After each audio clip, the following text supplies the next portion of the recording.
working class movement according to scientific socialist methodology, right? Because if you understand the class picture of the country, you know, like what groups you should target specifically. Now, the CPUSA has always tried to pathetically replace that with a racial analysis, where they've had this illusion that they're going to be the leaders of Black America or they're going to be the leaders of Latino America. And what's so hilarious about that is that that's been the Democrats' strategy since after Kennedy's assassination, and that has not worked out for them anymore. Like it's starting to fail. Latinos are joining the Republicans in droves, and Black America is increasingly distant from the Democratic Party. What makes the Communist Party think they're going to make it? Because they have this marginalization theory, victimization theory of politics, where you target the most desperate and poor and marginalized people so you could take advantage of them. You can offer whatever fucking solution you want, and they'll eat it all up because they're that desperate, right? Well, no, that's not how it fucking works. That's actually a very racist strategy that the Communist Party is trying to pursue. They're trying to make it seem like Black people and other, you know, quote unquote marginalized communities, even though I wouldn't really say Black people and Latinos are marginalized. Are they disproportionately targeted by the system? Yeah, I would say so, but they're not marginal. They're a very prominent group of the American masses. And the CPUSA has a very condescending and racist view of these people, like they're gonna herd them like sheep because they're the most desperate, and oh, they'll eat up whatever we're selling them because they have, you know, they're desperate, right? Yeah, that's not how it works. That's really not how it works. It's such a racist, outdated view of things, right? The Communist Party tried to pursue that strategy for actually a long time, and it was a complete fucking failure, right? So you got to learn the lessons of why that was a complete failure, and you got to drop this fucking liberal lefty fucking prejudice, according to which, it's just look, you know, the only reason we're not popular is because of white cis Americans. White, it's the white problem, right? Nah, that's no, it's not the white problem. It's the you problem, right? Um, yeah, I get there's a racial dynamic. There always has been a racial dynamic among the working class. That is unavoidable. But there was also a dynamic between the Russian working class and the minorities within the Russian Empire. And the Bolsheviks did not handle that dynamic by just hedging all of their bets on fucking minorities. Uh, because that's a extremely racist and condescending fucking view of minorities, right? They didn't hedge their bets based on like, oh yeah, we're gonna just take advantage of the most oppressed people. Like, no, that's not how it fucking works. You have to be a party for the working class that exists. And if the working class is rejecting you, you got to do self-criticism instead of writing them all off as, oh, that's because they're benefiting from white cis hetero privilege, right? So yeah, and you notice not one of these fucking people will ever debate me. Not one of them. Not one of them will ever fucking debate me. And the reason they won't is because the shit I'm saying, it's really reasonable. It's very reasonable. There's nothing outrageous about it. There's nothing extremely offensive about it. It's all very reasonable shit, right? Um, you know, it's crazy. You look at their timeline, and by the way, you can block me all you want, bitch. I can still look at your timeline at nitter.com, bitch. Fuck you. And yeah, they're just talking shit about me, Caleb, and CPI. You know, they've made a bunch of allegations I've been seeing about Keaton. So, Keaton, I'm going to invite you on, and I want you to address, if you want, the shit they've been saying about you, because they've been saying a lot of shit about you in particular. And I don't know what's the latest agenda is about targeting you in particular, but it's raised an eyebrow for me because this doesn't seem organic. I think you're being targeted, probably you're being singled out by either a group or I don't know, maybe something a little more glowy. I don't know, but go ahead. Yeah. Well, yeah, Haz. I mean, thanks for asking me to speak on here. I thought it was really strange that they specifically tagged me. I mean, that was to come from an official account from a club. That was insane that I got tagged in, and that's how I even found out it was happening. Yeah, apparently there's a dude, I forgot his name, A dude came down from Chicago. You know what his name? You know what I'm talking about? That runs the Twitter. He's a professor. Is that the guy you're talking about there in Louisiana? Yeah, he came down to Louisiana from Chicago, and he's like this crazy woke fucking guy. He's super paranoid, and he's like responsible for like all this, uh, you know, like just embarrassing shit that they've been doing on Twitter. Apparently, Yeah. Hold on. I know exactly who you're talking about. Let me see if I can find his name here. Give me just a sec.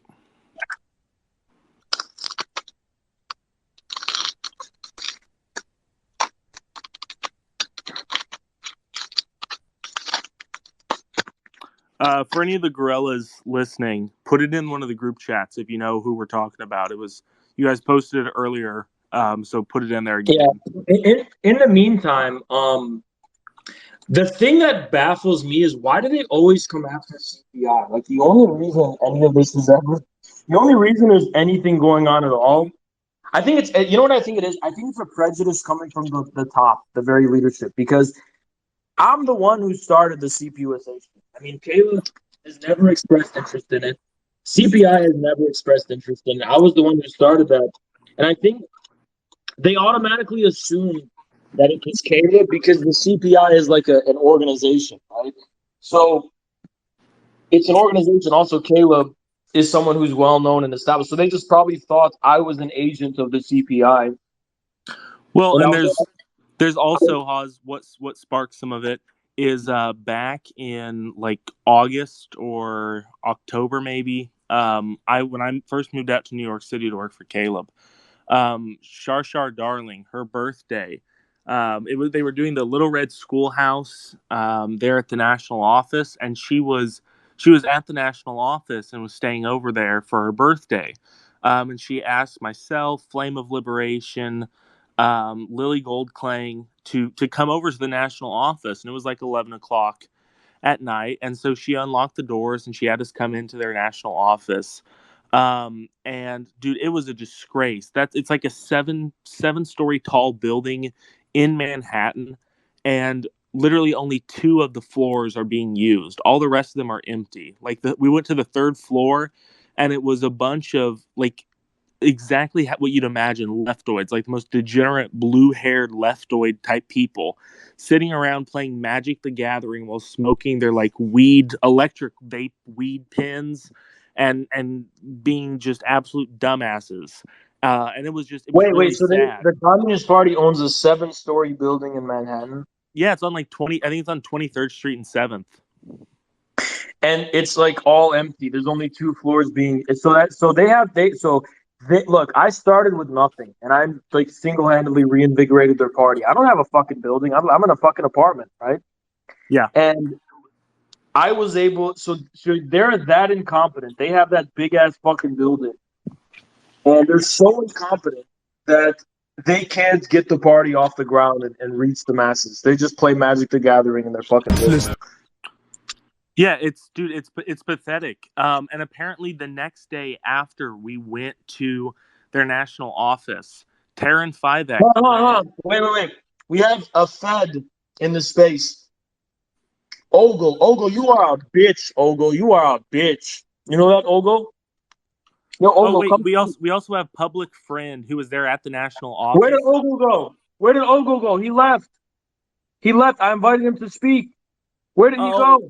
no, dude, you should ask a Public Friend, generic Public Friend. He was there at the office. He made advances on one of the other CPUSA women in CPUSA. If it's the guy I'm thinking of, his name's Where's he at? Where's he at? I'll I'm invite him. Where's he at? I'm pretty sure his name's Michael Dre. He was there at the CP building, and he's like an absolute scumbag.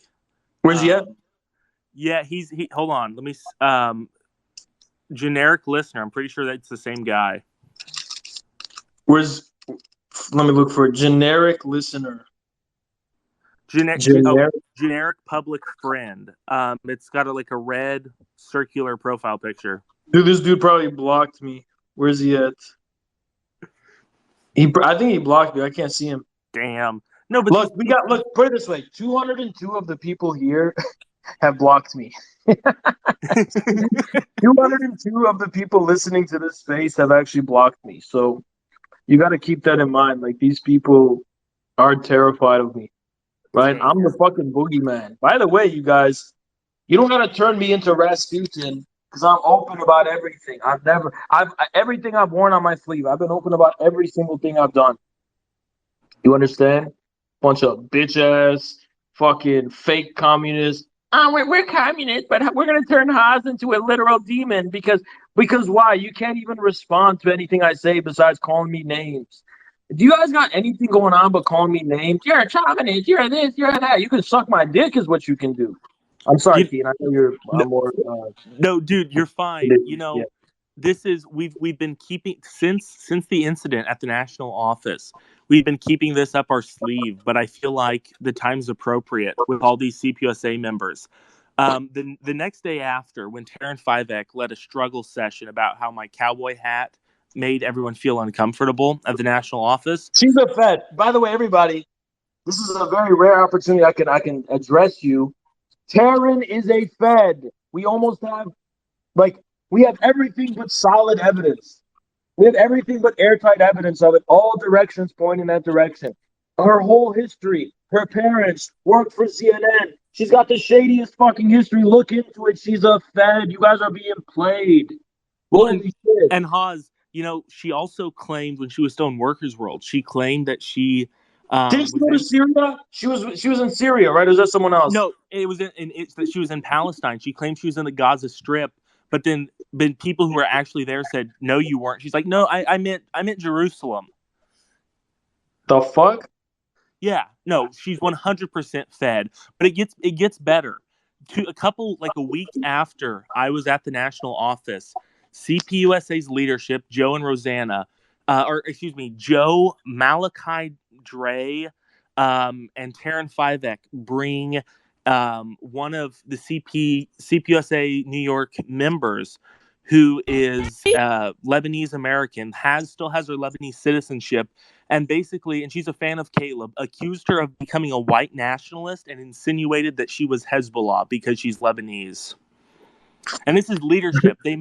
They made her Base? No, I'm cry. kidding. I'm kidding. I didn't say base. But um, so apparently in the CPUSA that delegitimizes you. I don't Yeah, know. exactly. That being a Arab revolutionary who's against Israel makes you like an evil person. Wait, Taryn. I'm not gonna say anything. Okay. Anyway, but look, I'm baffled, right? Look, like I don't expect the whole party to submit to the will of the Khan. I don't expect the whole party to be, honestly, if I was dictator of the CPUSA, let's be honest, it would be way better. Okay, look, can we be honest about something? I'm not addressing you, Keen, but like to all the people here, y'all know for a fact, if I was dictator of the party, if I was sultan of the CPUSA, that party would be going places. I would grow the fuck out of that party, and it would be hype as fuck. That shit would be wow. We would be a millions of people movement, right? Because look at how much I've accomplished starting from nothing, right? But anyway, forget about that. Forget about that. Because that's not gonna happen. I don't want that to happen, right? Because a party, it's gotta have a form. It's not just, I'm a media guy, so I think in media terms. I'm the sultan of well, it's a collective, but I'm the face of it for now. And well, I'm the sultan of the chat, my chat. So that's how I think of it, right? But you have to understand, if I was given dictatorial powers, CPUSA would be lit as fuck. We have to all admit that. We have to all admit that right now. It would gross. It would be so cool. We'd have merch. Oh my god, it'd be so cool, right?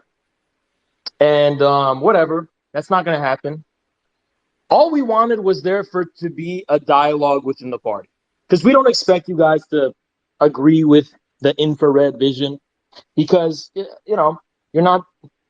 Well, you might have your own reasons. You might disagree with it. You might not be familiar with it. Whatever. We just wanted a chance for there to be a discussion. But I feel like you guys just gave up early, and you're like, if we allow a discussion, we're gonna get dominated and overwhelmed. Well, And that speaks to the fact that the reason you're taking the stance you are is because you don't actually believe in the merits of your position. You're just you're just like enforcing this dogmatic kind of liberal fucking bullshit for like pathological reasons. You're enforcing it not because you actually think it's superior to my position and it has more merit and it's more legitimate. It's because you know that submitting yourself to the level of criticism and self-awareness that I'm confronting you with would be a very painful process. It would upset your worldview, and it would open you to things you're not necessarily comfortable with right now because of Anglo-Saxon neuroticism, right? You have that kind of neurotic thing where you just assume everything that's not politically correct, and you just have this very sensitive kind of safe space mentality where it's like someone's either civilized or they're a complete savage. And if you're like Oz and you say the R word, regard, I said regard, by the way, then by the way, that's what first turned them against me. I used to say things are regarded. But you know, you got that problem with words like that and you fucking flip the fuck out because you don't trust people's ability to be real, spontaneous, and authentic human beings who don't condition every behavior and language you don't trust people. You don't trust the people like Mao said. And what you guys got to understand is that you can denounce me as a lot of things, but why don't you get it right? I am a Maoist. I'm a real Maoist, by the way, not the fake ones like Swamp Ass, the fucking Ted Bundy of Louisiana, the motherfucking Yellow King of Louisiana, the motherfucking green-haired monster of Louisiana, motherfucking Ted Bundy ass, swamp ass of Louisiana, right?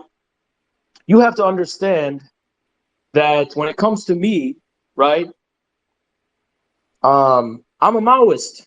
I'm gonna storm the headquarters. I I just don't think you know what that means. You don't understand what the Sino-Soviet split was actually about. You don't understand what Mao's criticism of the Soviet bureaucracy was about.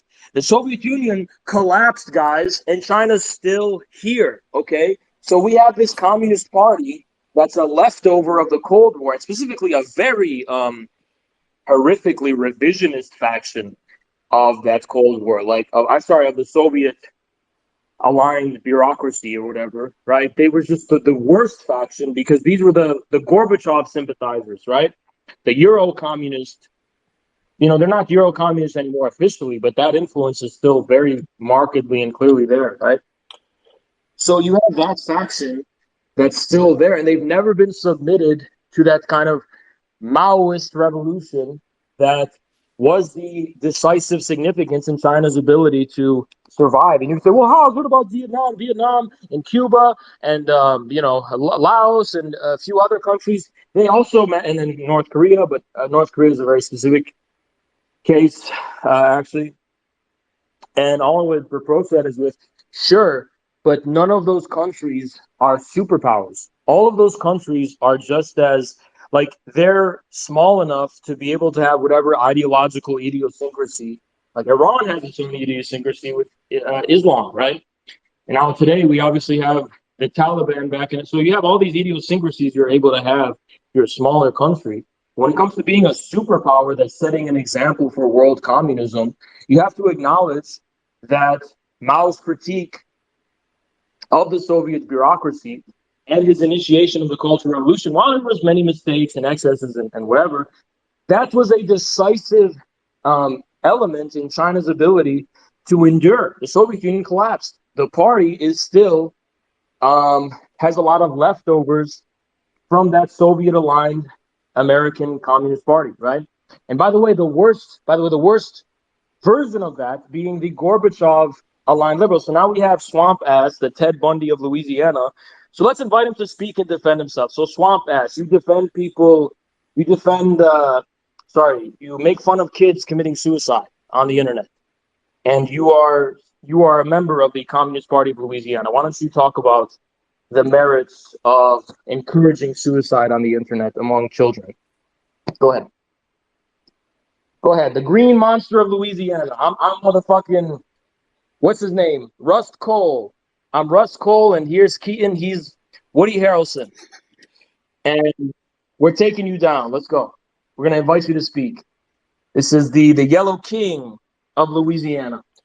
I'd like, Here he is. While we wait for this guy, I'd like to reiterate for all the CPUSA people listening, your leadership in New York has been accusing Arab women of being Hezbollah simply for the fact that they're Arab.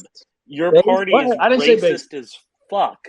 Wait, hold on. Taryn, I know you're listening. I did not say based. I wholeheartedly denounce that group. What a horrible thing. I mean, I denounce them. I did not say based. To be clear, sorry, Taryn. Please don't tell your colleagues at the FBI. Please, Taryn. Okay. Anyway, Dallas, the fat ass wants to talk. So Dallas, he's got a banner of North Korea with the CIA-funded LGBT flag. And by the way, I'm going to come at that pride flag. Everybody can call me a bigot, whatever the fuck you want. First of all, I'm not against gay people. I'm not against trans people. I'm not against those people. But you got to understand that flag is being flown on drones. It's being flown by the U.S. military. And I've talked to a lot of gay people and whatever the hell else, trans people, and they say, that flag doesn't represent us. That flag is the establishment.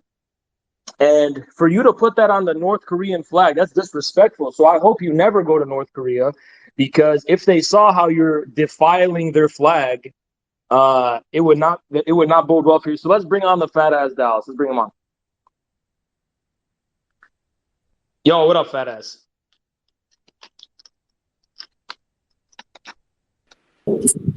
Yeah, you can hear me.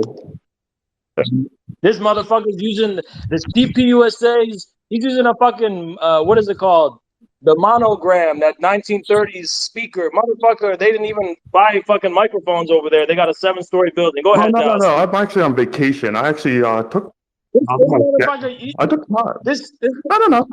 motherfucker using this motherfucking what's his name? The guy Alexander Graham Bell. That shit he invented. Motherfucker, it's 2022, and y'all can't afford some basic equipment here. Come on, No, man, it's I'm on vacation right now, but I actually heard. I spent some time out of my busy schedule because I heard you were talking shit, so I wanted to come on here and call you a bitch. All right, you big fat ass donut eating motherfucker. What's a vacation for you except a McDonald's ball pit, you fat motherfucker?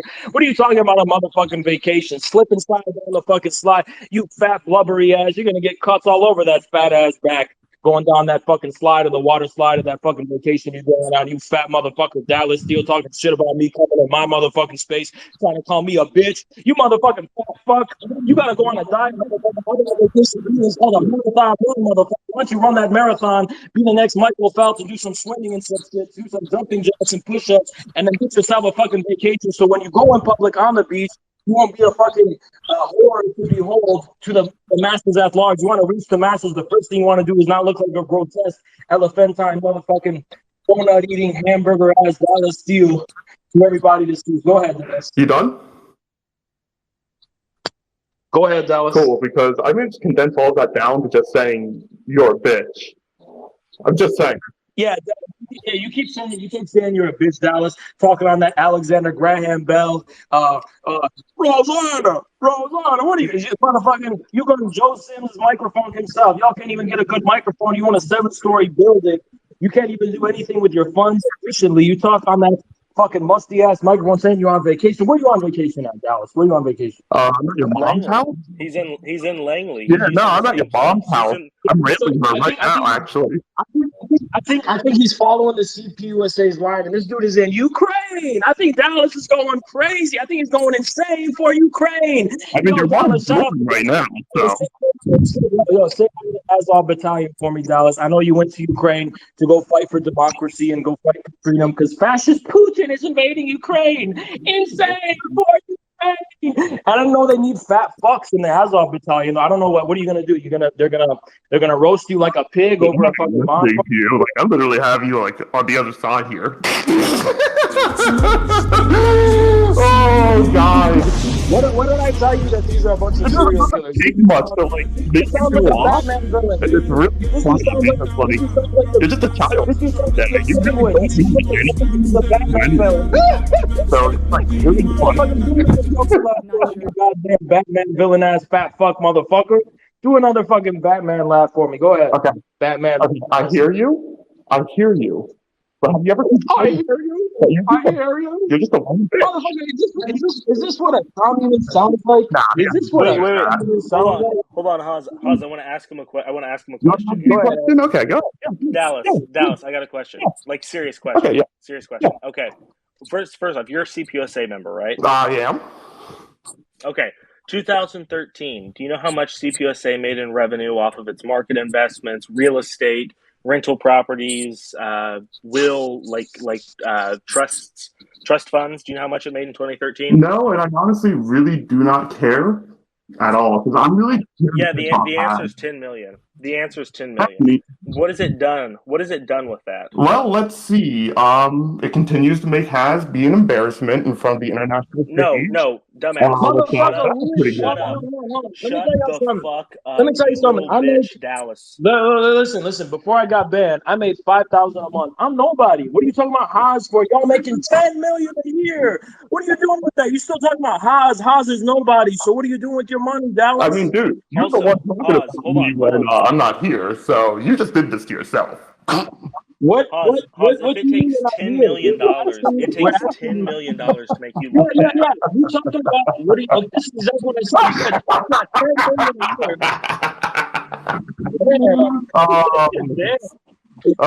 Damn. All right. Pretty cute. All right. It's me. It's just me, Russ Cole, and Woody Harrelson here. We're interrogating this psychopath. This motherfucker, Yellow King, right here. Yellow King of Louisiana. This is a scary motherfucker, laughing like a goddamn villain, bro. I want to see your basement, what you're hiding down there. You John Wayne Gacy looking motherfucker. So anyway, Should have gotten to college. College would have worked better for you than politics. you got 10. No, shut the fuck up. You've got 10 million a year in revenue, and the best you could respond with is talking about Haas. Motherfucker, I got 14,000 followers. Who the fuck is Haas? You got 10 million a year. What are you doing with that? I'm glad you like to think that I myself am CPUSA. I'm flattered. I'm very flattered. But sorry, I don't work that way. So you're not in the CPUSA? I am not CPUSA, as you like to claim here, but you know, it's in your bio, dumbass. Look at your bio. You're repping CPUSA. You got CPUSA in the bio. Yeah, I'm repping CPUSA when I'm calling you a bitch. No, I'd like to ask anybody to defend the fact that it takes $10 million a year to make fun of Haas, because that's what Dallas said. That $10 million goes exclusively to fighting infrared. I think that's a compliment. Sure I didn't, because I'm just here because you talked shit about me earlier, and someone told me. Yeah, you're a bitch. You're a bitch. Yeah, bro. If you go to North Korea, you're not coming back, bro. That's all I gotta say. You're right. I'm not coming back because I'm not gonna deal with your dumbass. Okay, but you're not going to be dealing with anybody's ass, bro, because your ass is going to be grass. That's what you want. All right, I'm glad you think that way. Really?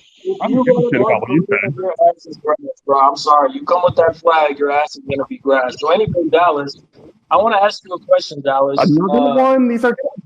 I'm repping CPUSA in the bio. What are you doing for the cause of Marxism, Leninism? Since you're repping it so much on Twitter, so vocal, what are you doing for the cause of Marxism, Leninism? Go ahead. A hell of a lot more than you. All right, Ronald McDonald, what are you doing, Andrew? Well, it's been fun. I've been able to embarrass you in front of all your fans and other people. It's been great. So, I'm gonna get going. All right, this scary ass motherfucker. This fucking. All right, Grimace. We heard about Grimace. Grimace clearly got nothing of any value or importance. No, I don't. So I don't have anything of value. I literally came on here to call you a bitch. All right, Grimace. Okay, Grimace. That's what I. There you go. You giving me a cute pet name? You giving me a pet? Give me a pet name, huh? You are literally bro. You're scary. You're literally like a serial killer. Why do you talk like that? You sound like a Batman villain who's like. You sound like the background villain. I'm not a background villain. I'm like a top tier A villain. That's not correct. So bro. You sound like a fucking villain from Batman who's threatening Gotham. If nice. Batman doesn't, That's Grimace, exactly I I'm revealed going for. myself from the house. Grimace, release them from your basement. Release them from your basement. I've already revealed myself, so release them from your basement. I mean, like, the only thing that's in your basement right now is me and your mom, because I'm railing her, so. Bro, release those children from your basement, bro. You're a fucking scary ass villain. John Wayne Oh my Gacy. god. You're a killer clown, bro. What is wrong with you? Oh, how you are so adorable. How the fuck did these people take over the Communist Party? Like, do you guys hear this shit? Like, how did this happen? How did we go from William Z. Foster to this dude, this crazy motherfucker right Well, here? that's Like, because actually, this is literally the people running around in the Communist Party, running for, bro. Joe Sims, get your party under control, bro. Rosanna, somebody call Rosanna it's funny. to get her party under control. What is going on? What, you think What you? CPUSA? Do you think your little bitch ass could represent CPUSA? Yes.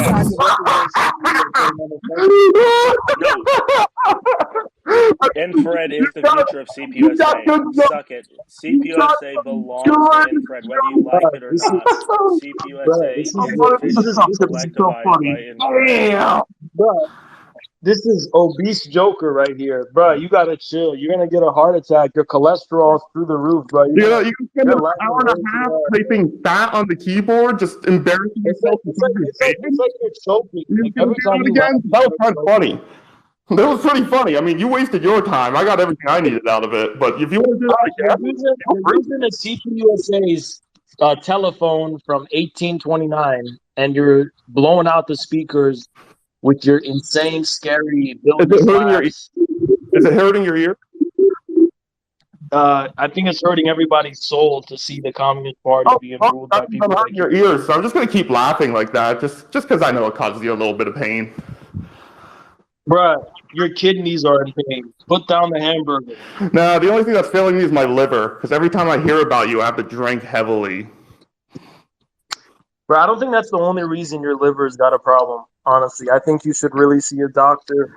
Bro, let me tell you the truth. If you just start drinking water, you'll lose a lot of weight. Yeah, my doctor tried to prescribe me not to anymore, but like kind of hard when you're talking shit. Dallas, you have a little too much snack time in your life. Just drink some water and it'll fill the hole in your stomach. Don't eat Dunkin' Donuts. Just have water. It's good advice. Are you sure? Are you sure about that? Because I don't know. Any advice coming from you usually is pretty bad advice. Yeah, I'd rather give bad advice than give bad reputation to the Communist Party, because that's exactly what you do. Doing both. All right, we got a non here, Dallas. Before you hop off and finish your Big Mac, you got anything else to say? I'm going to make my closing statement the same as my opening statement, that you're an embarrassing bitch and you really should stop doing that to yourself. All right, have a good night. Bye, sweetie. All right, and your arteries have not benefited from that whatsoever. So, second of all, bro, so these other people on Twitter talking shit about me. It's just like fun to see them talk because it's actually scary. These people are insane. Where does that come from? This is actual insanity, right? This dude is motherfucking damn. All right, we got this guy named Jew Anon. Jesus. Yo, what's good? I don't know what's good. What do you got to say? What are we talking about? All right, so this dude, you somehow think you're more important than everybody else in here. You come to ask, be a fucking speaker, and you go, "Oh, what's good? What do you mean, what's good, motherfucker? You got something more important to say than everybody else in here? Just coming in this bitch and, oh, what's good? What do you mean, what's good, dumbass?" So now we got liberation geologists. Go ahead and speak, white boy. Hi. I'm wondering if you would debate my. Oh, no, this is the dude repping as a black nationalist. What you said you're a white guy? Most dirty ass voice in the world. What the hell? This dude's a black bro. You gotta fucking go, motherfucker. You're a black nationalist, brother. You gotta go back to Calculus 1 and finish that, bro. What the fuck is this liberation geologist? You a Magic the Gathering geologist talking about black nationalists? What the hell? What the fuck are you dude? What the fuck are you talking about, bro? You got bullied in the white community. You got bullied in your own community. So now you go and bother black people and say you're the leader of black nationalism. Bro, shut the fuck up with that shit. All right, go ahead and talk again. Okay, yeah, I was wondering. Nah, this guy talking to is a black nationalist, bro. You motherfucking point Dexter ass fucking goddamn fucking Dexter's laboratory ass motherfucker. What are you talking about being a black nationalist, bro? Come on, okay, go ahead, speak. Okay, so I was wondering if you would debate my friend Muslim Joe Biden. Nah, bro, I can't believe this is how this dude sounds. I really can't believe this is how this dude. Yeah, these are the people talking about white supremacy. This white supremacy, bro. You are the epitome of whiteness, bro. Wait, whitey tighty ass motherfucker. You talking about white supremacy all the time? Talking about the number one man it has is bro. I'm an Arab man. I'm an Afro-Asiatic male, Lebanese man, Arab man. You call me a motherfucking white supremacist, and that's how you sound, bitch. Shut the fuck up. It's true. I am white. You know, I'm very white. Like I won't lie. Yeah, and you come after me. I'm an Arab man. I'm an Arab man, Afro-Asiatic Mediterranean male, and you come after me because you call me a white supremacist. How am I a white supremacist, bitch? Did I call you a white supremacist? Is that the words? When did I call you a white supremacist? All right, what's your business? Go ahead, speak your business. Okay, so I asked if you would debate my friend Muslim Joe Biden. He's a good friend of mine. Yeah, I'll debate anybody. That's what you're asking? He can just request to be a speaker. He has been requesting, but he hasn't gotten on yet. This dude must have blocked me because I can't see him. Okay, I'll message him, but I also want to say, you know, whether or not I'm white, supporting black nationalism is just being on the right side of history. You know, it's like supporting Palestinian liberation. Shut the fuck up, you obnoxious dude. Bro, shut the fuck up. You need to What's wrong with black nationalism? Shut the fuck up. You need to stay out of black people's business and focus on your own people. You sounds like you got bullied a little too much in your own community, so you ran to black people as if they're gonna accept you. Bro, get your own house in order before you do that shit. That cringe ass shit. That's my advice to you. So what's wrong with black nationalism, and what's black nationalism is base, but don't disrespect black nationalism by supporting black nationalist supporters too. So what's the problem with saying that you support black nationalism? Because it's none of your business, bitch. Well, Keaton just said black nationalism is based. So he's a black nationalism supporter, and he's as white as I am. It's very funny to me, this irony. Hey, if you want to help black people, why don't you lead your own white community in a way that benefits black people? How about that? Black people. How do you know I'm not doing that? Because black people are facing systematic obstacles and shit. I get that, but I agree. That's because of the pressure coming from the white side. So if you take leadership of the white community, then you can help. If you claiming to care about black people, then why would you speak? Why would you rep black nationalism? But they don't need you. They don't need you. You are like, bro. Keaton supports black nationalism, and he's a white man. If I'm not incorrect, you are the beta male of the white community. Black people don't need you. Yeah, agreed. Okay. So is Keaton. Why would they? Dumbass. No, I don't have black nationalism fan in my bio. Yeah. Dumbass. Tell me exactly why the black community needs the weakest warrior from the white community. Go ahead. It doesn't. Okay, there you go.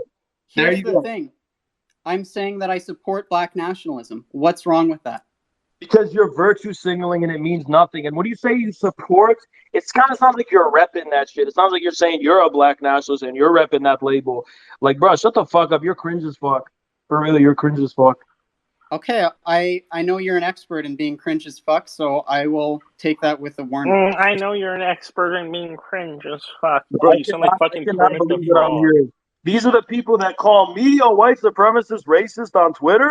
When have I called you that? I'm an Afro-Asiatic Mediterranean male, and you call me a white supremacist, bro. Unless you sound like, and you I've sound called like you a moron, but never a white supremacist. And you sound like that. Yeah. I can't believe my ears. I can't. All right. Well, any last words before we got Cloudy on? Have Muslim Joe Biden speak. He's been aching to debate. Where is he? He's nowhere to be found. This dude must have fucking blocked me. I'll message him. 1 second. This dude must have blocked me. Muslim Joe Biden. Who the fuck is that? His @ is Imam Biden. IMAMBIDEN. Okay, Imam Biden. Yeah. Do you see him? Yeah, I see his Twitter. I don't see him requesting in this shit. Okay, I'll ask him to request again. Okay, well, while you do that, you can. And Issa. Well, someone's saying Issa, but Issa's not. All right, Issa. why don't you do me a favor? Okay, Liberation. Why don't you do me a ISA favor? as well. Why don't you take a knee and give us that Black Power salute? Go ahead. You are the Okay. leader. You are the leader of the Black community. You're the leader of the Black community. Go ahead. Take a knee, give that Black Power salute, and do all that. Because Black liberation. You are the Malcolm X of our time, bro. You're the Malcolm X of our Death to time. white supremacy. Support Black liberation and Black nationalism.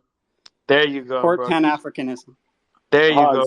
You need to get Taryn in here. Bro, And, you need to get Taryn in. Debate Muslim Joe Biden and debate Issa or tell Isa. tell anybody to request. Tell them to request because I can't see the requests. Her name is End Sanctions @ End Sanctions. She's listening. She's not requesting. I'm not sure. She just messaged me saying to invite her if I support Black Power. I'll just tell her what he says. So I can't see her. Where's she at? There's only one person requesting to speak, and that's Cloudy. So your friend's nowhere to be found. My friend's saying he's not blocked, and that he just requested Muslim Joe Biden. The only person who requested is Cloudy. What the fuck are you talking about? They must have blocked me then. Well, they're saying it's he said, she said here because neither of them is saying that they blocked you. All right, well, they got to get their shit in order, get their house in order, because I'm looking, I requested right here. Don't maybe take a screenshot, and it says one request from Cloudy. Cloudy 1. Muslim Joe Biden also said he requested to follow you. Bruh, you don't request to follow me because my account isn't private. What the fuck are you talking about? I don't know. I'm trying to speak between two people. I don't fully understand. I'm looking at Imam Biden's Twitter right now. This dude has not blocked me. Sanctioned said that she requested. Her name is @ Sanctioned, aka ISA. You know, Isa. Sanctions. @ Sanctioned or ISA. Sanctions. Her tweets are protected. That's why I can't see her. Oh, okay. Because her tweets are protected. She has to unprotect her tweets for me to be able to see her. So defend the Communist Party. Are you part of the Communist Party? No. All right, goodbye, bitch. Get the fuck out of here. Okay, love you. Anyway, Cloudy with a chance of rain. Cloudy with a chance of rain. Why don't you raid on my parade? Rain on my parade with that Cloudy with a chance of Joe Sims and Rosanna. Ain't that right, Rosanna? Go ahead. Where's he at? Requests. They're not going to request again. So okay, I'm going to continue on my rant. The Louisiana Communist Party going on their witch hunt against Haas from Infrared. They got nothing better to do because they're a musty-ass, washed-up-ass party. $10 million a year, and all you're going to do is focus on a fucking ex-Twitch streamer who got banned? What a fucking joke. That's embarrassing. Okay, Cloudy with a chance of cringe. Let's go. Add as a speaker. Hello? Can you hear me? Okay, so I just wanted to basically just read a quote from Lenin, and it says, "Why should we bother to reply to Haas? He would reply to us, and we would have to reply to his reply. There's no end to that. It will be quite enough for us to announce that Haas is a traitor to the working class, and everyone will understand everything. There is no need to reply to Haas. Haas is just a traitor to the working class. All we need to do is say that, and everyone will understand everything. You are a traitor, Haas. You are a fake communist. Patriotic socialism is not a thing. Calm down. That's okay. So if you got on a telephone or an 1829 Monogram, Alexander Graham Bell, whatever you guys use. You got on that phone and you called up Lenin, you started talking to him, and he heard your bitch-ass voice. What do you think he would think of you? You think Lenin would respect a dude like you? I'm hot. Bro, you're not a serious communist. You're fucking joke, bro. How are you out here calling yourself a fucking communist, You will bro? never Nobody will pass. respect You you, will bitch never ass. be a You representation think of the you're a working Bolshevik? class. You You will think you're a never, Bolshevik? never in your life be a Bro, you talk representation about, of the listen, working class. Wait. Any You literally oh, communist have bro. pronouns party in your would bio. just Hold on. You throw have you out. pronouns in your bio. Any You have pronouns in your bio. You're so-called the last communist Hold person to party would talk just about throw you out representing the working because you're class. a You have revisionist and a pronouns in your fake bio. Marxist. Goodbye. Wait, okay, why are you talking about the working class? Do you think the working class accepts a person like you? Who's the working class? Is the working class Starbucks? Is the working class Google to you? Who is the fucking working class? I'm pretty sure when people think of the working class, they're talking about the people that work with their hands. And I don't think those people are too fond of a dude named Cloudy with a fucking anime profile picture. Who sounds like this? And I'm going to read a quote from Lenin to make an excuse for what. But Lenin told that to Kautsky after writing like 10 books shitting on Kautsky and debating him a bunch. After all that shit happened. You think Lenin just, what, called Kautsky a name and then that's all that fucking happened? That's not how it works, bro. Lenin, he wrote books explaining why Kautsky was wrong. He didn't just say, oh, Kautsky, you're problematic, and then he fucking left it at there. What the fuck are you talking about with that bullshit? Get the fuck out of here with that shit. You didn't even engage with us. You have nothing to say to us. I've written, nobody was responding to my Substack where I fucking talk about, oh, the threat of Duganism in the party, threat of Dugan. Y'all ever read Dugan? Y'all ever know who Dugan is? I'm a Marxist Leninist, but you can learn a lot of thing or two from Dugan. You can learn a thing or two. He's an interesting guy, by the way. I read Dugan. I like Dugan. He says, birds. I like that dude. He's got a beard. I got nothing to get. Tell me what's wrong with Dugan. By the way, you say, oh, you're transphobic. Dugan says he doesn't even believe in biology. How could he be transphobic? He said that gender is not biology because he doesn't believe in biology. So he's pretty progressive, if you ask me, when it comes to that. And y'all are just ignorant about that shit. And it also comes from racism because he's a bearded Russian dude. And you're saying, oh, he must be a really scary guy. Bro, shut the fuck up. It's better for Dugan to sound like one of you guys then, right? It's better for that's the only people you think aren't problematic. Little bitches. For real, man. Anyone who's not a little bitch is problematic. That's how y'all are rolling. Well, it's about effeminization. It's making people appear weaker and less hard and crass, and it's about feminizing as many people as possible. And if you say that shit, they'll say, "Oh, that's misogynist." Nah, there's nothing wrong with being a woman. It's realistic. There's nothing wrong with being a woman if you're a woman. If you're a dude who is getting all the benefits from male patriarchal supremacy, then I think you should just be a fucking man. If you don't want to be a man, then don't reap the rewards of the patriarchy, as you say it. Then you can just transition or whatever, and that's fine, right? But why should we respect soy boys? Tell me why soy boys are a protected class. Why did that happen? What does that have to do with misogyny? Misogyny means you got a problem with women. I don't got a problem with women. Women can be women. But when a dude is reaping the rewards of male patriarchal, whatever the fuck you guys call it, and then he's also being a little bitch, that seems like a problem to me, you know? I don't know, but you could say that I'm bitch phobic and I'm soy boy phobic, whatever the fuck you want to say. Don't be hiding behind women. Don't hide behind women because you're a weak man. You're just a weak male. MZ. Hold on. Haz, we have someone who went as far. We got a guy who's went as far as messaging me saying, "Tell Haz to put me on. I want to address what he is saying now." It's at Juniper transgender marks. This should be. Boy. They have to request. So if you want to request, you got to unprivate and you got to unblock me. If you want to request, okay? And it's like 95% of CPUSA's rank and file block me, right?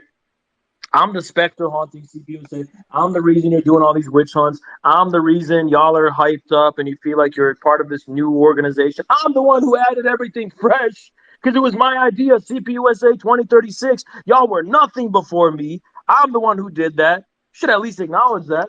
Anyway, MZ, let's add him as a speaker. Yo, what up, MZ?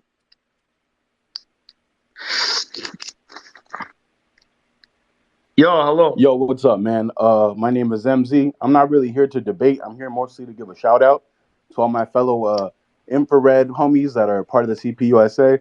A big shout out to like the Chicano version or the Chicano side of infrared. You know, all the Mexican Americans out here.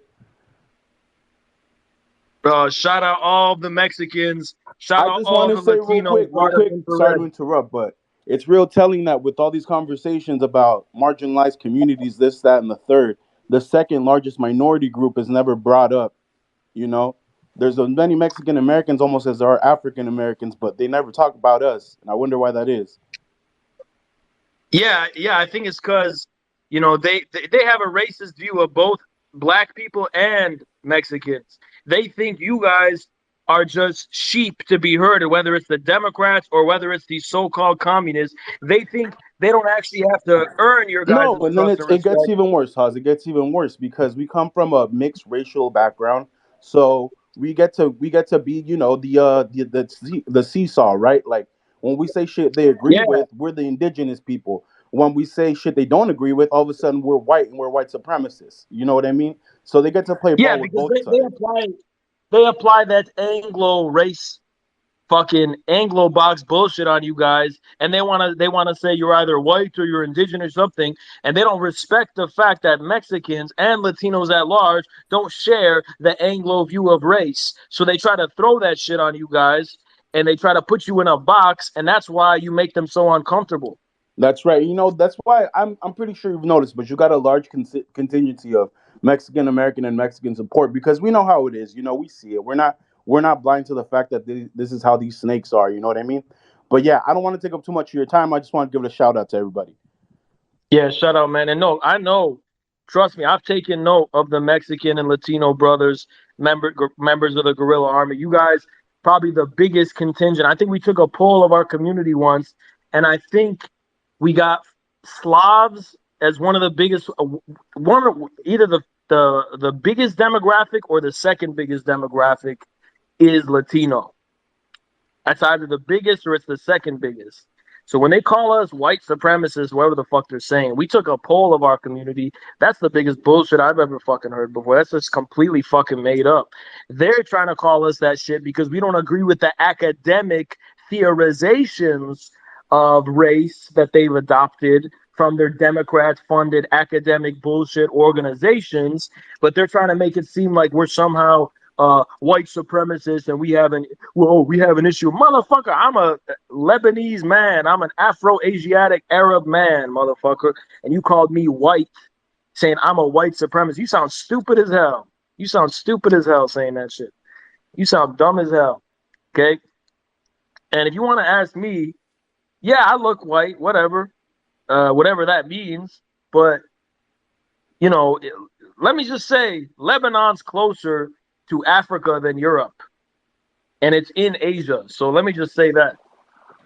And, you know, I feel like, yeah, I'm not going to say anything further, but, you know, it's just bullshit how they try to call me a white supremacist male, even though I'm an Afro-Asiatic Mediterranean male.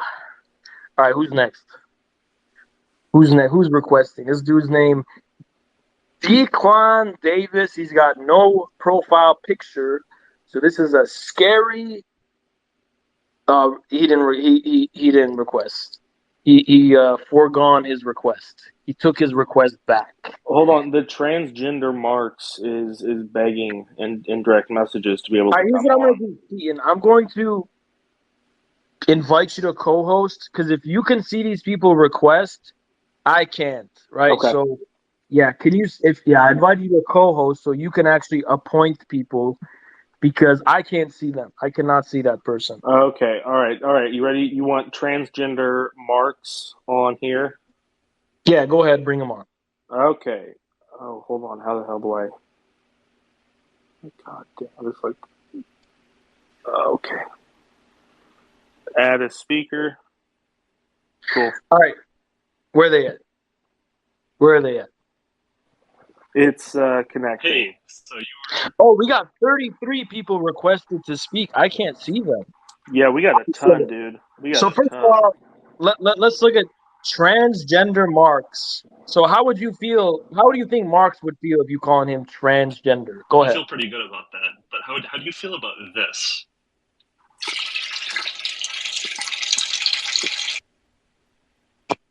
Bruh, like I'm saying, that's just yeah. I think that's like, look, that these are communists. That's what a communist is. Imagine if Stalin knew.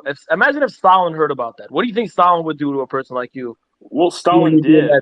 That don't forget Stalin did, and he made a no, note I'm not about saying it. that. No, I'm not saying that. I'm saying you're doing this degenerate shit, taking a piss. Bro, grow the fuck up. Like, what do you think a major communist, serious... What do you think William Z. Foster would make of that?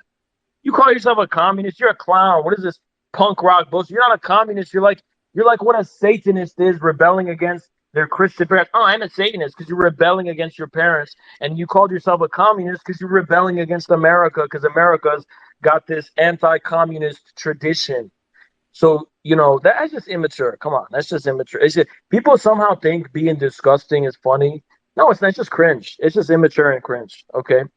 All right. Who you want on next? We've got Garth. Go. I'm trying to look at the requests, and it's like glitching for me, so it doesn't show me. Even though there's apparently 37 people requesting. So why don't you tell me who's requesting? Okay, so we've got Go Fixist, who is a big account with 16,000 followers. Go ahead, bring him on. All right. Go ahead, bring him on. He's connecting.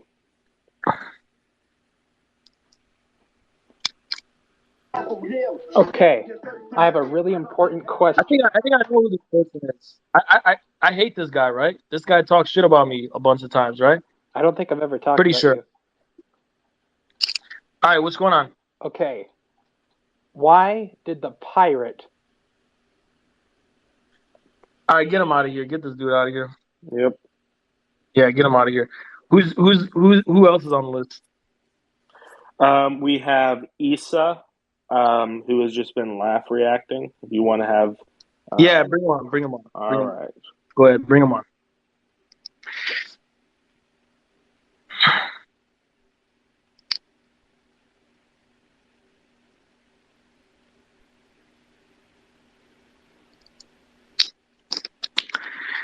Damn, these dudes taking forever. I know. These dudes knocking on heaven's door. Come on, the door's open. Go ahead. Go ahead. Speak, motherfucker. What is taking so long? Still connecting, man. Oh, okay. Nope, never mind. They quit. All right. Bring on. Who's next? We got Marina is up next. They/M Mother Elf Balkan. Right, bring him on. I know who this is. Bring him on. Okay, connecting. This is the famous sexual harasser of Twitter. Oh, so, yeah. What do you got? Okay, so Marina, what do you got to say about the sexual harassment that you have been imposing upon many of the people with whom you disagree? Go ahead. Damn, with that Joker laugh again. Oh my Scary God. ass shit. I think we got Harley Quinn.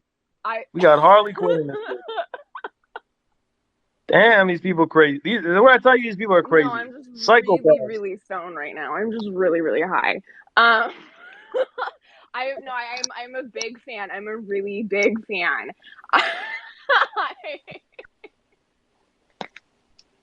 I'm sorry, this is a big moment for me.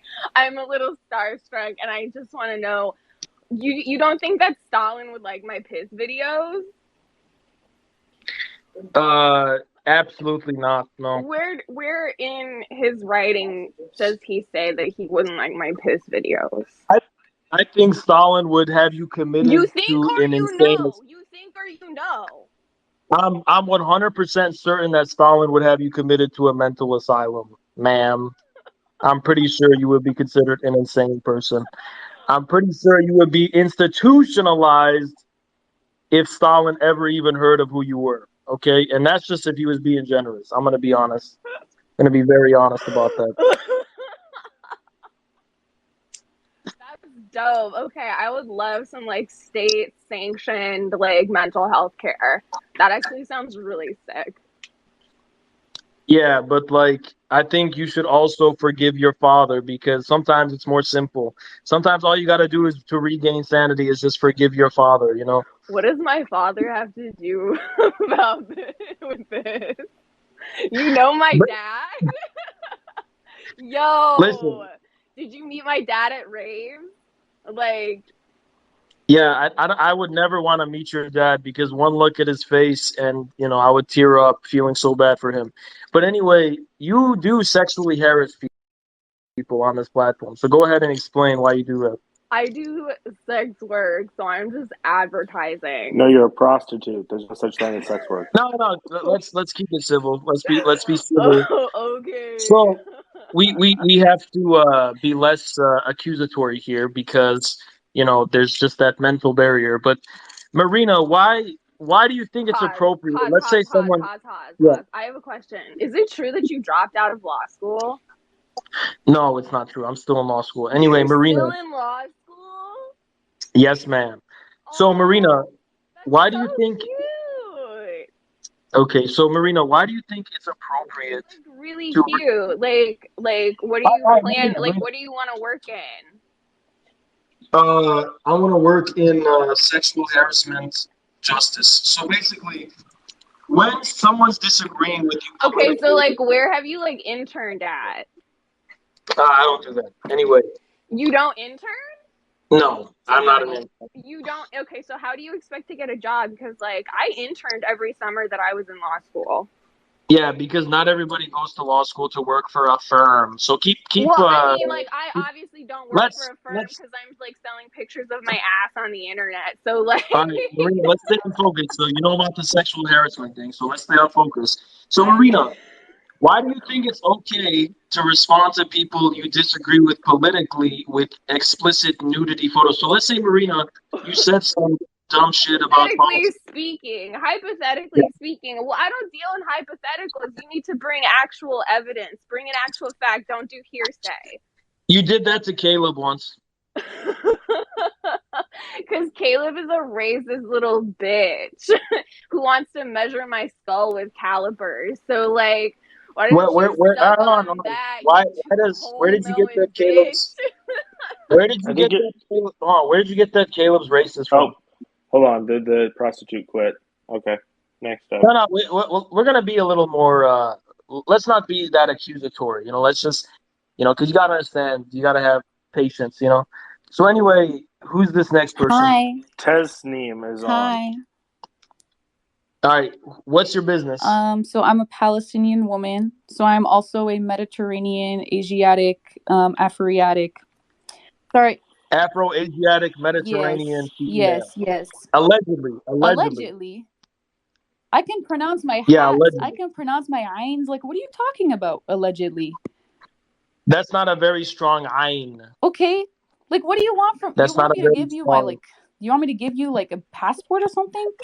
I'm not denying it. I'm just not confirming it either. So go ahead. Like Shuyani allegedly. No, you can't question my what my the hell is that? Palestinianness. What the hell is that Canadian ass accent? Shuyani. What do you is mean that shit? Shuyani? I said Shuyani. I literally lived in Jordan for 4 years. Anyways, so look, I was so calm until you accused me of not being Palestinian. That's so rude. All right. I'm not accusing you of nothing. I'm just saying. That was very rude. You should say sorry. I just said allegedly. That's all I said. Because that's not very nice. Okay, anyways. So can I state my business now? Jesus. Anyways. So I first want to state that I don't know what a soy boy is because I'm not terminally online. But that's okay. Some of us are. I know what a soy boy is. But all right. I do think that it was a little bit rude to be like going on like a rant about like womanhood and manhood and whatnot, because when you're 5'9" and a woman and you know how to box, sometimes the lines get blurred and whatnot because misogyny, you know. What are you talking Like about? I'm What does that talking have to do about with how like anything? you were talking about how like manhood is like how being a little bitch is da da da da. But what I'm saying is that I'm a tall woman who can box. So sometimes it gets a little confusing because people decide if you're tall and can box, you're a man. So then what does that happen? What does that mean? No, that's not true. That's not true. Women can It's box. true. Who No, said I know women I can't can, box? but like when I was younger, people would be like, "Hey, sir," like you know what I mean? Just because I was tall, like I don't know, like what is it? What does that make me? All Am I right. a soy Okay, boy? okay, listen. Listen. You know, in our culture, if you're a man, Mm-hmm. you have a special responsibility that women don't Okay. have. That doesn't mean women have to limit what they're allowed to do. That means if you are here Mm-hmm. reaping the benefits of being a man in our Okay. society, you have to actually pay for that in some kind of Okay, way. but I have a question. And I have a question because go I ahead. know like a woman. I know a woman who was like even the hospital said that she's a woman, but then she has to take estrogen because she just has high testosterone levels, even though she was like, you know, a woman from the hospital, even as a baby, everything. She has a vagina, she grows boobs, but like she has high testosterone levels, but so she has to take estrogen to balance it. Like she was prescribed it. So then what about that? Like what does that mean? Like what does she owe to, you know, to the society? Because is she benefiting from, you know, anything? I'm just curious. No, she's not. She ain't benefiting from Okay. nothing because she is considered a woman by Yeah, society. but what about the people, And wait, sorry to interrupt. But like, okay, so did you know there's a, you know, the word intersex, you like, you know what that means, just to make sure. I'm not trying to sound pretentious. yeah, I'm just yeah, asking. yeah, Okay, so there's yeah. intersex people. Some people will like be born with kind of like a combination of the two, like, you know, and then they have to have surgery that says that will basically turn them into something that's more palatable.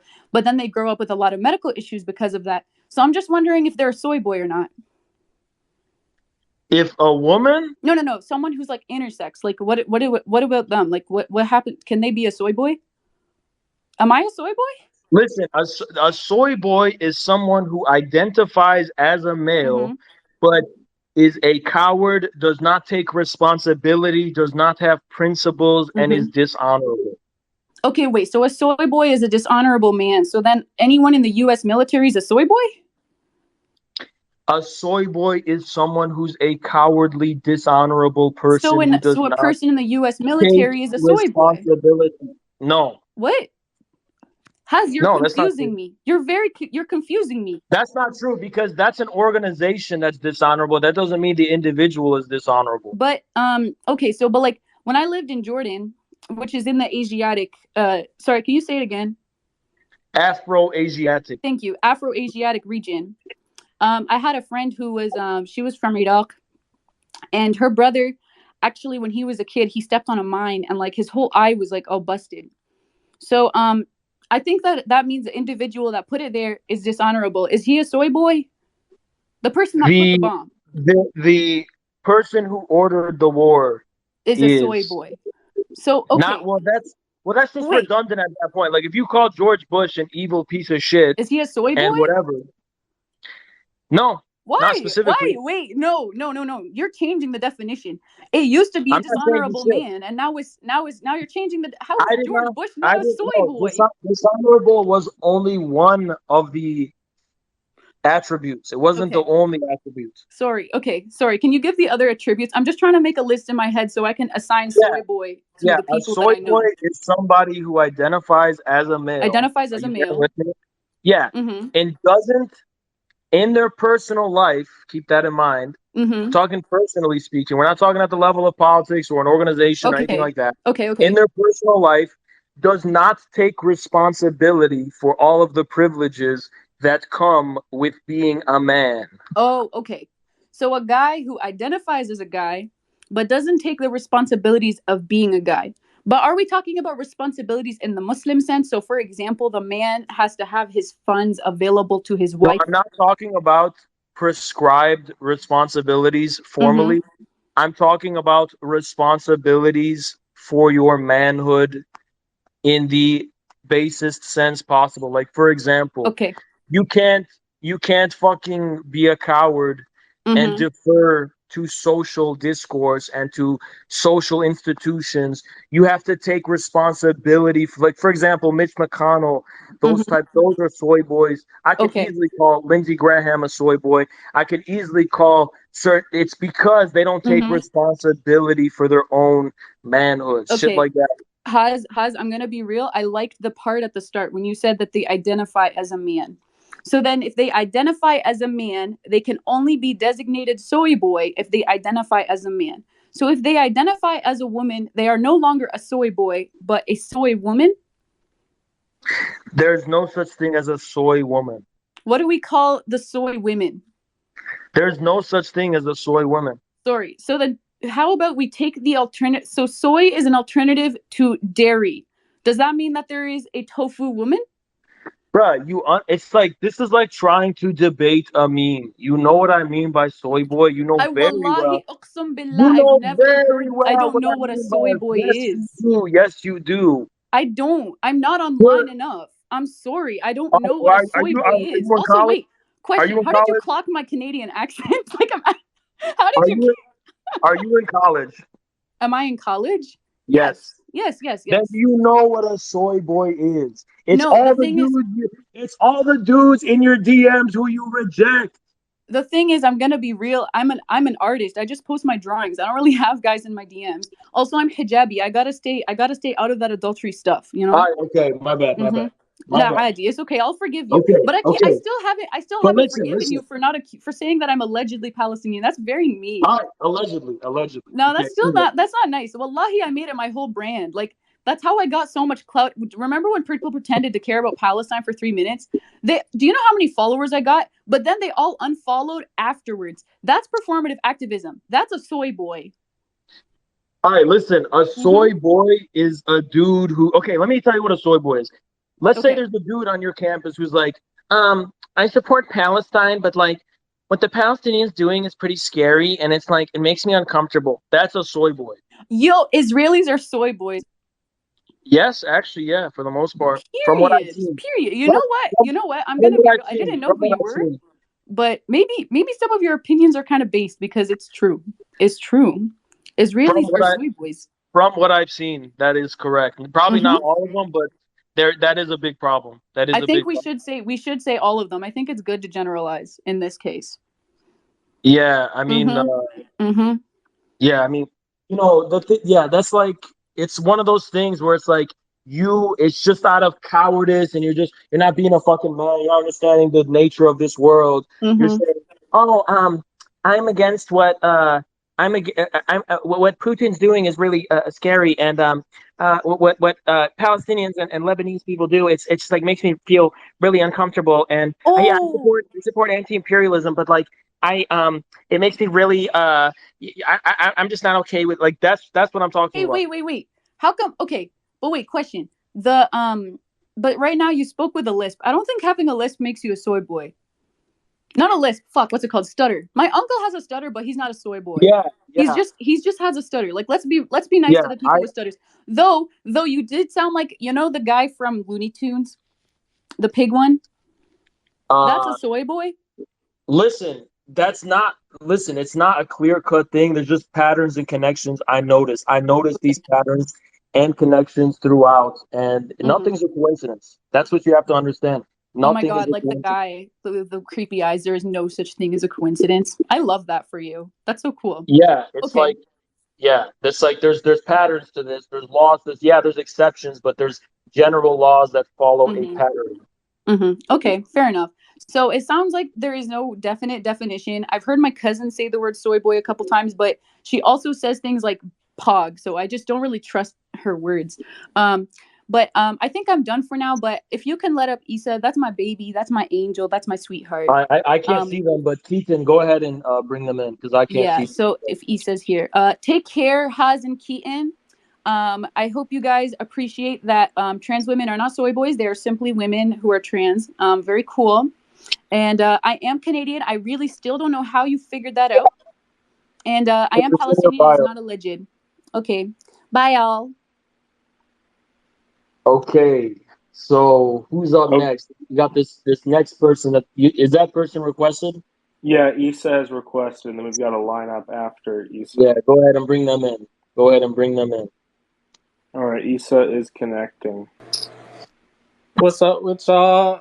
First of all, and you are a co-chair of the CPUSA. Haas. Hear me out. First of all, I'm not pussy, so I'm not in CPUSA. I just said that because I wanted to come up here.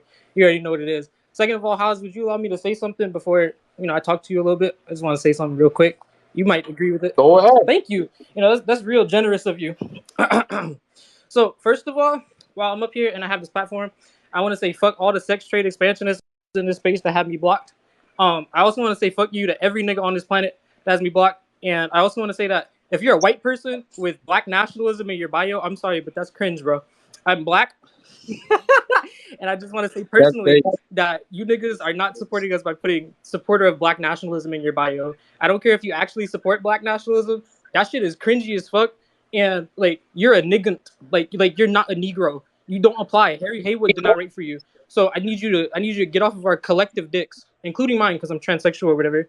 And thank you for that. Now, Haas, bro, what's good with you? How your day been, bro? Well, you know how it is, just dealing with that CPUSA drama. Haas, I'm not even gonna lie to you. I don't know nothing about CPUSA like that, but all them niggas are pussy. Like, no misogyny, but look at the state of your ops in this space, bro. That nigga came in here out of breath and called you a bitch. That was it.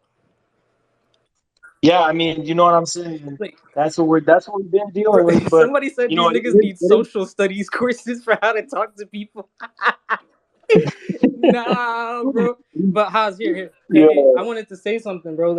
I feel like, as somebody who's been vaguely aware of your content for such a long period of time, I would become the first Maoist American patriot. It's really USA in this hoe. You know what I mean? It's really the US Pan-African shit in this Pan-African Maoism, patriotism. You know what I mean? And they not fucking with the wave, Haas. How do you feel about that, though? Do you support Pan-Africanism broadly, or? Hell yeah, I do. The biggest inspiration for infrared, you can look it up. One of my first videos was the Pan-Africanist economic freedom fighters of South Africa. Are you for real? Oh, shit. Absolutely. That was our biggest inspiration. The whole reason we adopted this, because we're trying to apply that to the U.S. conditions in the best way possible. That's the most successful socialist movement on the planet that's not in power, is the economic freedom fighters of South Africa. And they are Pan-Africanists. One of the founding members of Infrared is a Pan-Africanist who's in Africa right now teaching. All right. So that was one of the founding members. You can look at one of our founding videos was an interview with another Pan-Africanist. So yeah, we've always been, and we're also big on the Afrofuturism thing too, because we believe that Africa is the next stage of world history, like Asia was before China then, and then Africa's going to be the future. So that's what we believe. All right, Haas, can I talk to you about something? I feel like, you got your little Twitch channel, you got your YouTube channel or whatever, but I feel like you're not making content that niggas really fuck with. You make, your fan base is very online, and you got to start, trying to connect with the black proletariat in the so-called US. You really got to make content for black. Do you Harry Haywood, George Jackson? How you feel about them? Because those are my favorite black revolutionaries. No, yeah, we've been reading them before we went public. We've been into all that shit. But the thing is that I am not black. That so is true. You're a nonger. You're not black at all.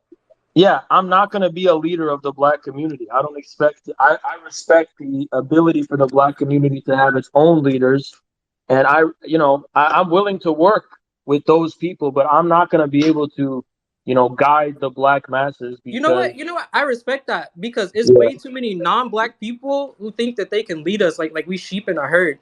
Haas, also while I'm up here, I know that I'm in your house, so I'm not gonna do nothing, without telling you about it. So I'm gonna let you know right now.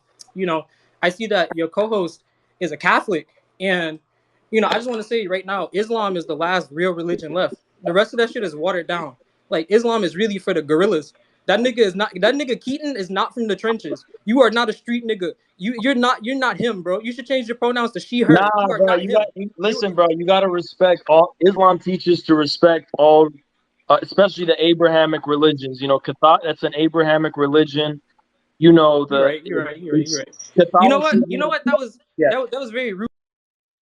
to me, huh? You know what? Let me roll that back because up on the speaking panel right now. I also want to say, shout out to Tesneem. That was the girl that you just had up.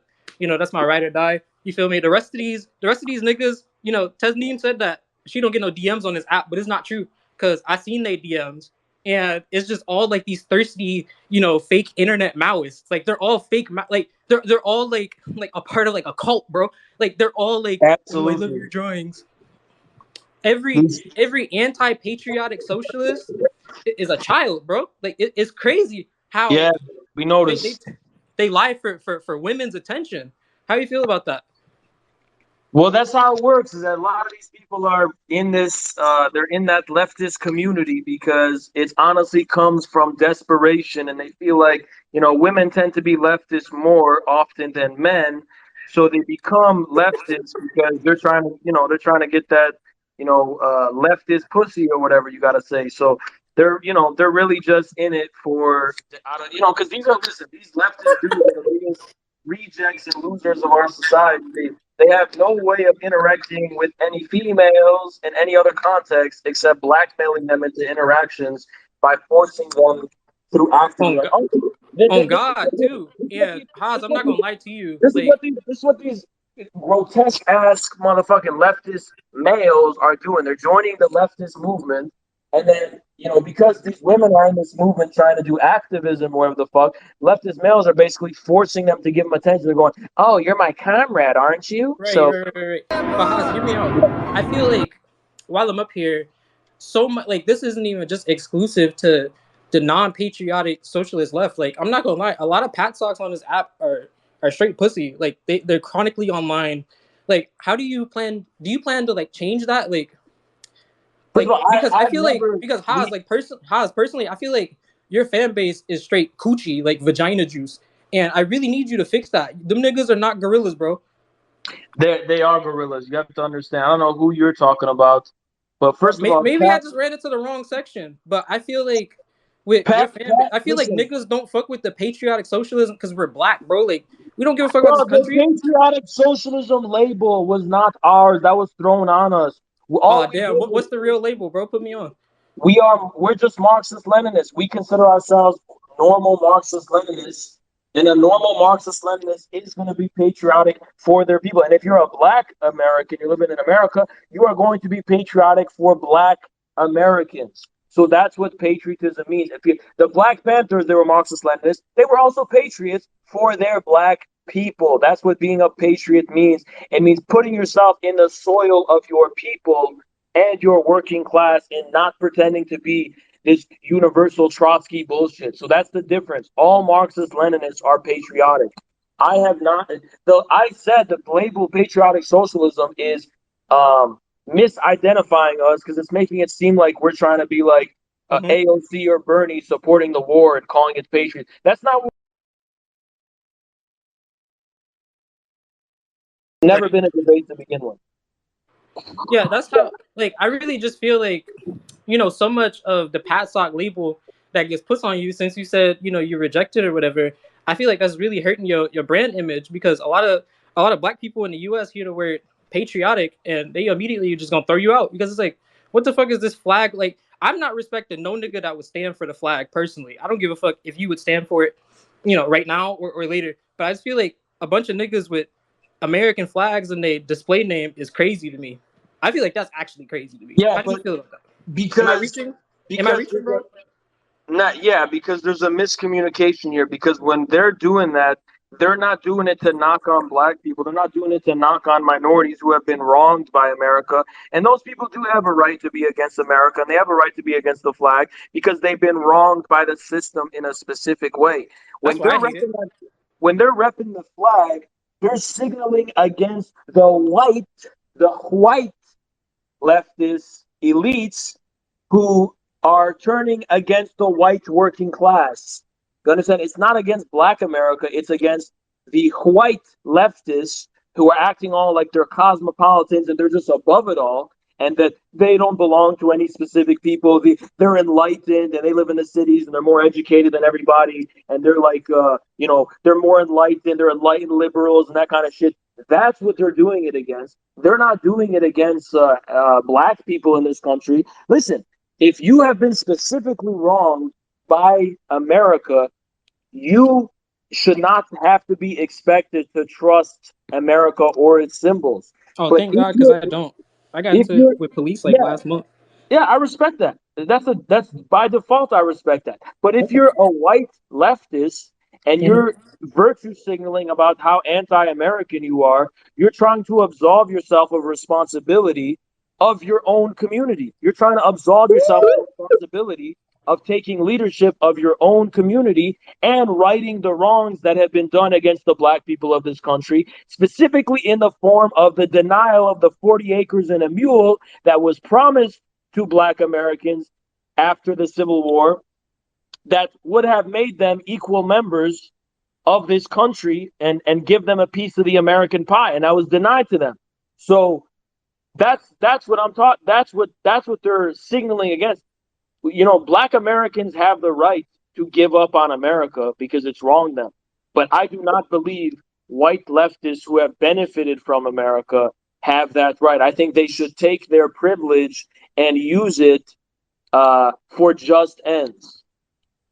Yeah, and I just want to say that not even trying to be that person, but 40 acres and a mule is like a bullshit concept. Like that was made to really fuck over black Americans. The white man who you has would call black American. I call us Africans in America personally. I reject, the whole American part of the label.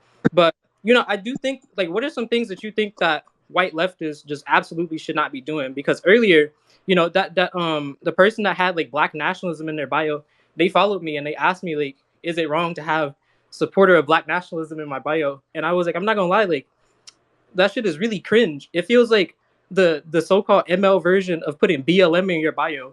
And the second that he runs into a black person that disagrees with him, it's probably gonna come out. So like, what are some tips for all the crackers in the room? Like, what are some things that you think that they should avoid, like at all costs? And then I can give like my own personal things, about what I think they shouldn't do. Avoid using minorities as an outlet for your specific grievances with your community.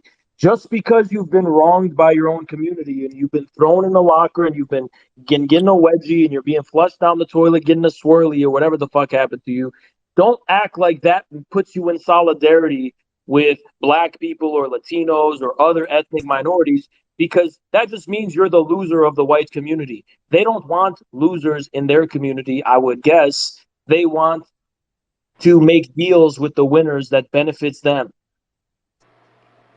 Okay, yeah, I agree with that. Also, I would say for white left, but even non-black leftists, even those of us who are black, like keep that like the second that most black radicals see an American flag in your bio or in your display name, like we're gonna disregard what you have to say because we really we really just been fucked over by this country time and time again. And I feel like a lot of so-called Pat Sock Twitter, whether self-identified or not, really does like the reason why so many of these people are actually just just crackers is because of that. Like they're not connected with no actual black people. You feel me? So I feel like as white leftists, keep that fucking American flag away from us, and also like stop using the advent of things like BLM or our protests against state-sanctioned murder and violence to do your photo ops or to like get your followers up, like because the like that is literally textbook opportunism. And there's so many people who will come into our poorer neighborhoods for photo ops while it's trendy and then leave us and then wonder why black people aren't exactly rallying behind these non-Negroes to overthrow the government. And I think that Listen, let me tell you what. All right. Pause. I hate to interrupt here, but I would just like to say welcome to David Mastrisi, who is a writer for the Huffington Post and Vice News, who is currently listening to this. Yeah, I appreciate you shouting him out. I also want to say that. Go ahead and invite that dude. Let's get this famous glowy. All right, let's I also want to say, before mainstream media as motherfucking Vice News as of as of, dude, right? Yeah, Let's before I head out, I head out, I just want to say a couple of things. First of all, everybody who's in here listening to me talk, you follow me on here. My ad is @InSanctions. I tweet about I do anti-imperialism, all of it. Two, I want to say if you're a PATSOC, patriotic socialist, whether self-identified or not, don't follow me. You're corny. You're probably not black, and I think that shit is really goofy. And third of all, I want to say eternal glory to the banner of Marxism, Leninism, Maoism. Rest in peace, Abimael Guzman, aka Chairman Gonzalo, and glory to the People's War in the Philippines, Turkey, India, and Peru. Thank you for your time. Come on, bro. You gotta make it cringe. Come on. Yeah, that person was with Red Menace or whatever podcast. Listen. As far as whatever Pat stocks are concerned, if you have an American flag, you don't have. I don't expect black people gotta trust you and have to have a favorable view of you. That has to be earned through mutual cooperation and mutual respect. That's what I believe. So we're not here trying to fish for virtue signaling points, but if you really are going to be out here trusting people just because they don't got an American flag and they're virtue signaling that they're revolutionaries and shit, all I gotta say is good luck with that. Good luck with those people because. Yeah, I don't know. I have reason to question their intentions. All right, Keaton, bring on. Who's next? So next up, we have Basil, who is next on the chopping block. We're working on getting that MSM or the Vice News guy lab. Basil, bro, this dude is obsessive. All right, Basil, you talk a lot of shit about me. I swear, I've never talked shit about you. I genuinely have never talked shit about you. I get that I get that I'm obsessive and whatever, but that's like separate. Are you with the Communist Party? So what's going on? So bro? I've been following you for a while or whatever, and I just like am a little confused because I remember at one point you did like provide like a hierarchy of priorities for you as to who you were trying to reach out to and make inroads with, and who you didn't care about their opinion at all. And you said that you didn't give a fuck about what leftists thought or anything like that.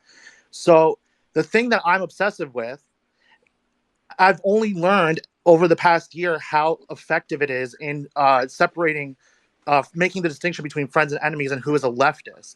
Because we all know here what a man and a woman are. The only people who will lie and pretend as though they don't are people who are doing so as a pledge of fealty to the left.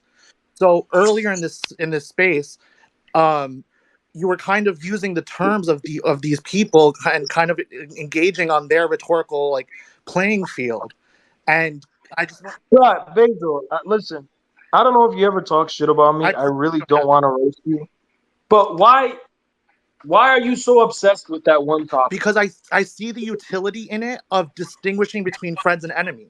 The only people who will lie. No, that's the thing. Is I don't. I really don't. I think it's pathological to focus on that. And hold on, but before we go any farther, I would like to make one personal request. I really like Basil. I really like Haas. Let's try to keep things respectful. I don't know Basil that well. I don't know Basil that well. But listen, I don't know him that well. But that's just a specific topic. I don't like really give a fuck about. That's just the truth. Right, and but my point is that it's not about the topic itself.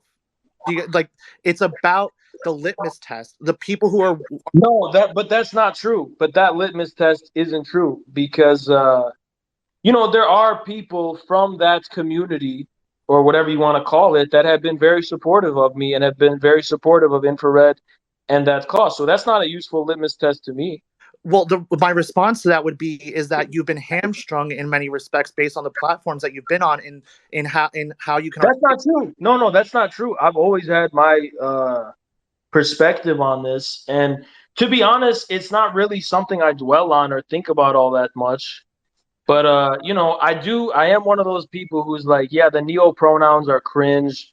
I don't believe in any of that bullshit. I don't believe there's a third or fourth or whatever gender, but it's like.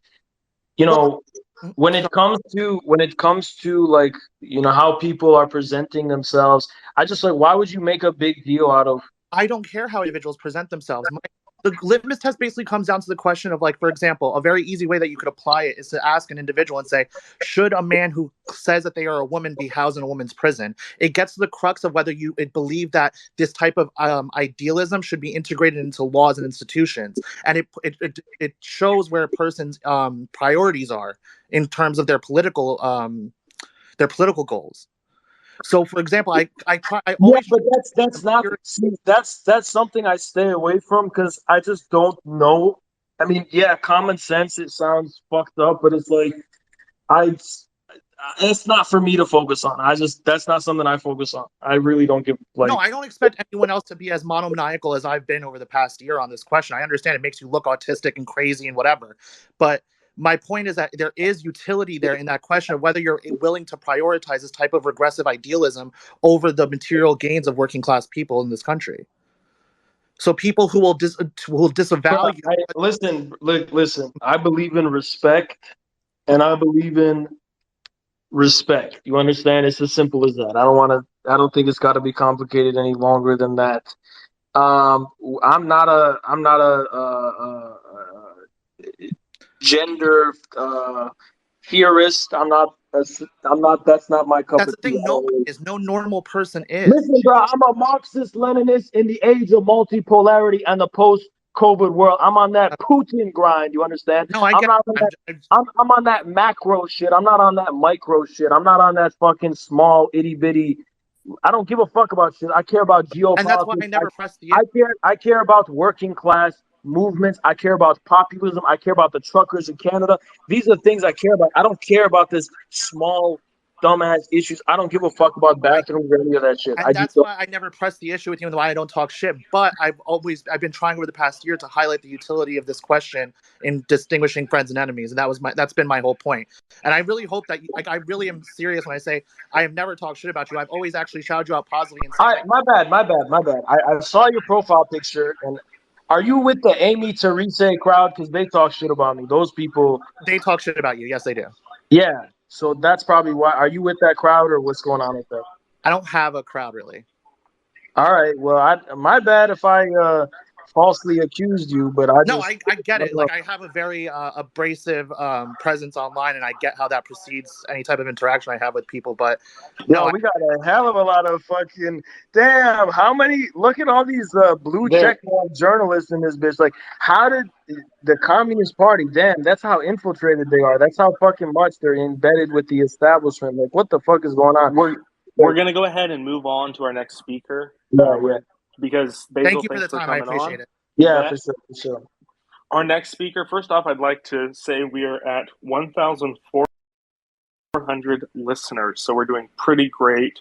We're gonna bring on. No, that's way too. That's not a lot at all. This should be about the Communist Party. There should be 1 million people here, but the Communist Party is too incompetent. All right, well, who's this? We have Jeremiah with the CPUSA logo in his Twitter profile. Jeremiah, you're live. Go ahead, Jeremiah. Hello. How's everyone doing today? All right, bro. We're not here to discuss the weather. What's your business? I forgot. Give me a second. Are we with the CIA? Yes or no? Get this dude out of here. Are we with the CIA? Yes or no? Get him out of here. Okay, there's a couple people that have been waiting to speak. Let me go ahead and try to pull it up here. Give me just 1 second. Oh, yep. All right, they're connecting. Okay. All right, we have Queen G. Hello. Queen G is live. Can you hear me? Hello. Yeah. Yeah, so I don't know you, but I've been in here for a while, and you said you were Afro-Asiatic. Absolutely. Are you from the United States? So what are you patriotic about? This is the country I was born in. I can either go back to Lebanon or I can stay here. I don't want to leech off this country. And what do you want me to do? I could go to Lebanon. I'm a dual citizen. No, listen to me. Listen to me. What are you patriotic about? What about this country makes you okay? That's like saying. What about your mother? Do you like? What's your mother? My mom's funny. She cares about me. We have like our. Yeah, but you don't attach terms. You don't attach terms and conditions to that, do you? That's your mother. Okay. So the word patriotism means that you love your country. You live in this country. What do you love about it? This is the country that feeds me, that I live off of. This is the country whose people build the shit I live inside. And At what cost? This is my At what country. cost? But all the costs. So all why do you love it? We're responsible for all of it. That's why we want to take responsibility. That's what patriotism means. That's not what it means. Stop. Yes, No. it is. No. Yes, it is. Patriotism means you take responsibility for all the bad too. Why are you taking responsibility for the bad? Are you a white supremacist? What are you taking responsibility? Because I want to fight for my country. That's your why I want to country fight full of white supremacists, right? Because by acknowledging the bad, you fight for your let's acknowledge country. How many people are listening right now? Acknowledge some bad right now. Acknowledge the bad. You haven't said anything bad about this. All right, I'll tell you all the bad. I'll tell you the bad. Okay. America was founded on genocide. America has committed innumerable amounts of genocide, atrocities, crimes. Then we can go around the world. America around the world was probably singularly responsible for the biggest causes of human suffering and the devastation from the end of World War II up to the present point.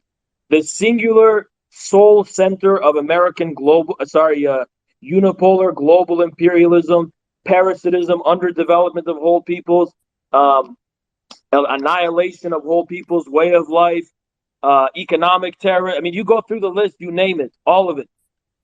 The great Satan. Right. So why do you love that?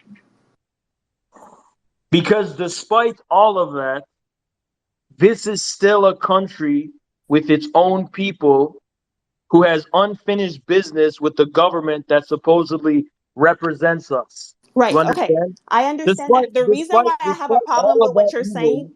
Despite all of that evil, this is still a country of what, 400 million people, right? So this is still a country that is a country. It is a people, and yes, our ruling class. What people? What people? All I need you to be specific. No, because you just said no. You just said black people have a right to not love this country based on what I live here. How many black people live here? Black people have the right to even do separatism, and I would, in a video game, I would support it. All right, chill. Yeah. Let's get back. Okay. So why do you love all of those things that you just listed? Now you're saying you love it. I don't understand this. There's a contradiction here. I need to figure this out. That's not what you love, because you recognize the contradiction between the material soil of your country and the ruling class and the state that represents it. I believe there's more to this country than the rotten ruling class and state that has committed so much crimes on its behalf. That's what I think. I'm not giving up on the people of this country. I'm not giving up on the American people and the American rulers. I don't think they are evil devils, and I don't think they're Satan. I think there's something that gave birth.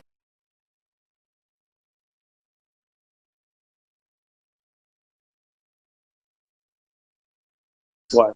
Okay, I'm just going to make this point, and then a couple more points.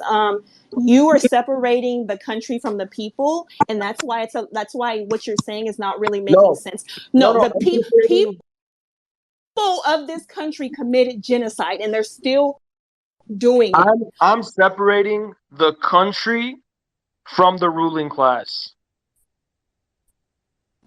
Okay, another point, because we're just going to keep continuing on, and I don't have the time for that.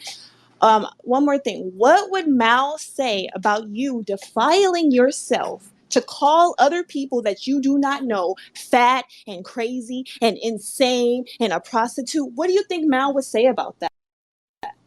And you can knock me down now. Have a good day. I didn't call nobody a prostitute, first of all. I did call somebody fat, and are you going to deny it? Because he is fat. I think Mao says tell the truth. So that Maoist has since left. Seek truth from facts, and that Dallas guy is a fat fuck. Okay, seek truth from facts. That's what I believe in. We have Dino, who's going to be added in as a speaker. Dino, you are on. We'll give about 5 minutes, then try to move to another speaker if it gets dry. Go ahead, Dino. Yo, Dino, you are live. What's up, Haas? Infrared Rising. You know, I just want to shit on CPUSA, because I hate CPUSA. I see the members in here that be harassing me and shit when I shit on them. But yeah, CPUSA, it's a revisionist party. Always has been. Well, not always has been, but in modern terms, it has been. Joe Sims, the national co-chair, a revisionist, and the pacifism of the CPUSA is what's killing the party and the working class movement. And they serve the bourgeoisie. Just say. The only reason we have that CPUSA 2036 is we want to reclaim our party. We want to reclaim that party from the revisionists. We want to storm the headquarters, and we want a proletarian cultural revolution. But you know, Reconstitute the party. Absolutely, yeah.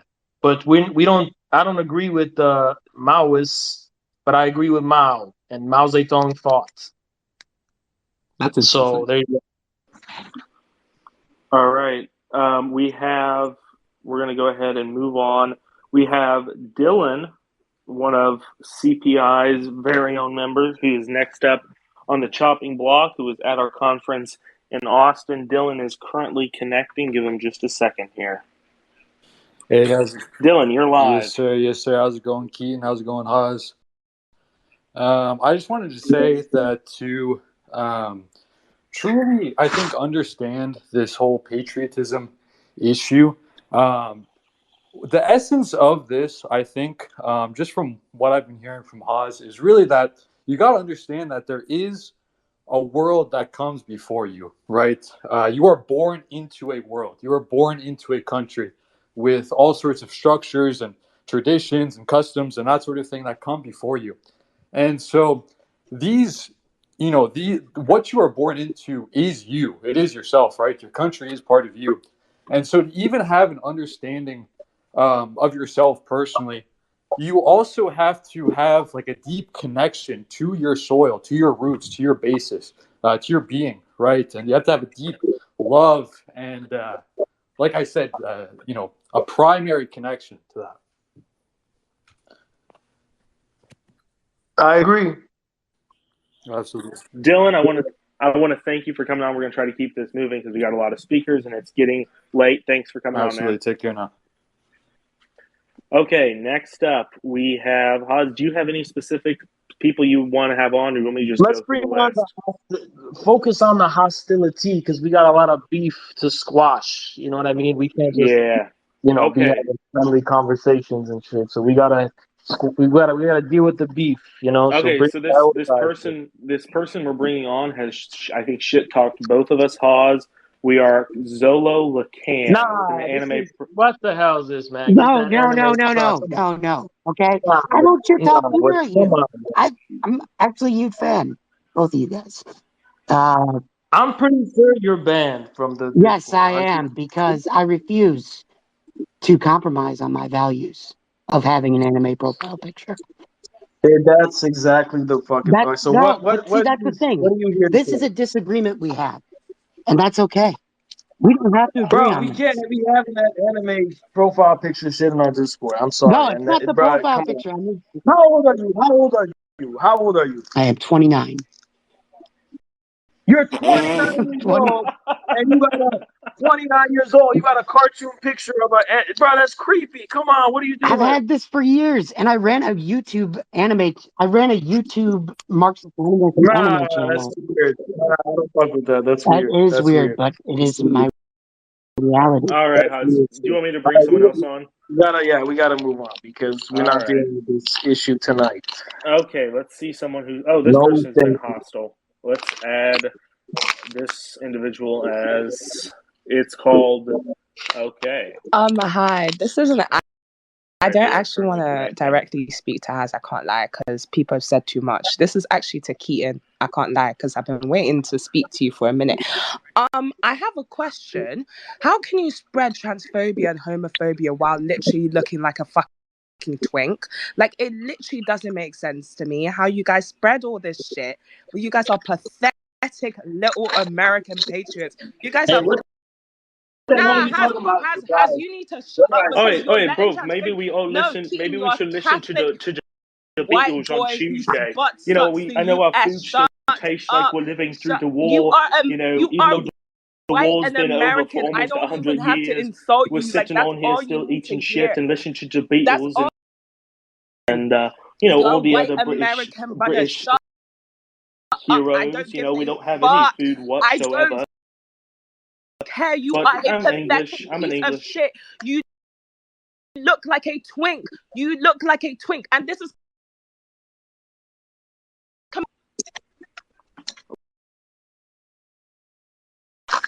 Damn. The hell was that? Some angry British person.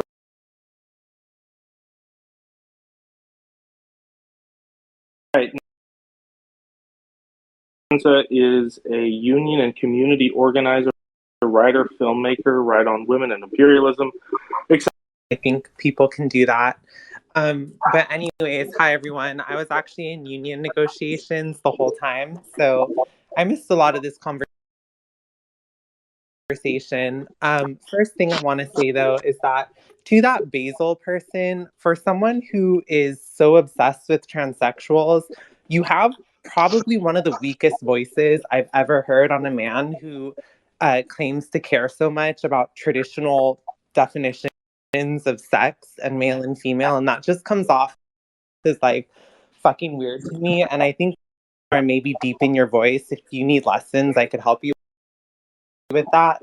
But second thing I want to say is just that, you know, I think part of the problem with conversations like this is that, you know, Haz, I think people like you tend to have this very chauvinistic attitude where you sort of come in and you just attempt to start calling people out, start fighting with people. And yet I wonder, I understand, but let me ask you something. What if you actually took that energy and put it into organizing people? And how much of what you scream out into the void do you actually confirm with people, like on the ground? And I just all right. Wait. Hold on. For clarity, are you the same person who's gone on CNN multiple times? Multiple times. You think I've been on CNN multiple times? Have you appeared on CNN? Yes, I have. Or no? Okay, that's fine. And all right. Well, tell Anderson Cooper to debate me. But anyway, what do you mean organized? What are you talking about organized? What do you mean by that? And I actually am not even trying to direct most of my stuff to you, because to be honest, I used to like your videos where you would just yell at people. But I stopped fucking with you when you said that the Filipino communists were funded by the US, because I think that you were just throwing slander. They are. No, they're not.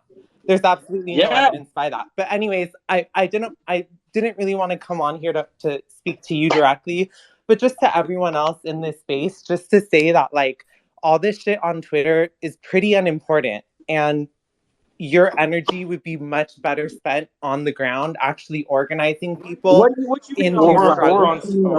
Organizing people into struggle. What do you mean? All this Let's is organize. screaming into Let's the organize. Let's organize some limbo. The how low can you go type of shit. You know what I mean? What do you mean on the ground? People keep saying that shit on the ground, but there's never any tangibles. There's never any results. Haz, if you'll get off your computer and stop streaming, maybe you'll know what the ground is like, dear. Like the Pentagon. No, you just talk. Listen, you just talk about that Protestant pain. You worship pain and suffering for no reason. Wait, no. Let me give you an example. You worship sweating for no reason. Guess what? I sweat every day doing more work than you at the gym. So who gives a fuck about that, right? I'm probably bent more than you, so I would probably have you take that Listen, back. What matters? So hold on. Let me explain what I'm saying. Listen, so for example, when we talk about patriotic socialism, a lot of times I hear arguments in favor of patriotic. Okay, it don't matter how much work you do. Yeah, listen, you can get to that after. It don't matter how much work you do, okay, if you're not getting the results. Okay, you can work as hard as you want on the ground and all this shit. The result is what matters. Let me tell you another thing. The Pentagon, they all say the most important war is what? The information war. Okay, it's the most important thing. Listen. Media was the foundation of the Bolshevik Party. Media is the foundation of every major communist party in history. Media is what fucking matters. Are you afraid that you can't respond? Okay, now you can talk. Go ahead. Okay, so what I want to say is this regarding your first point. That's kind of what I'm saying. A lot of times when people argue for patriotic socialism, what I hear is that they argue that that's how we organize the masses, and yet the people that are preaching this line are not actually organizing. If your political line is correct, then go out and prove it through organizing. No, I'll respond to this. I'll respond to this point. Okay. First of all, you don't actually begin with organization. It's never how it's worked in history. You begin with media and you begin with attracting attention. No, that is absolutely.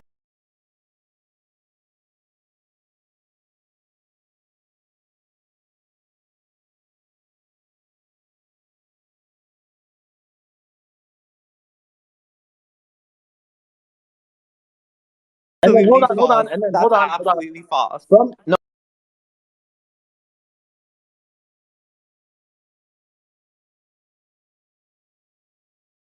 That's not what I do. But anyways, so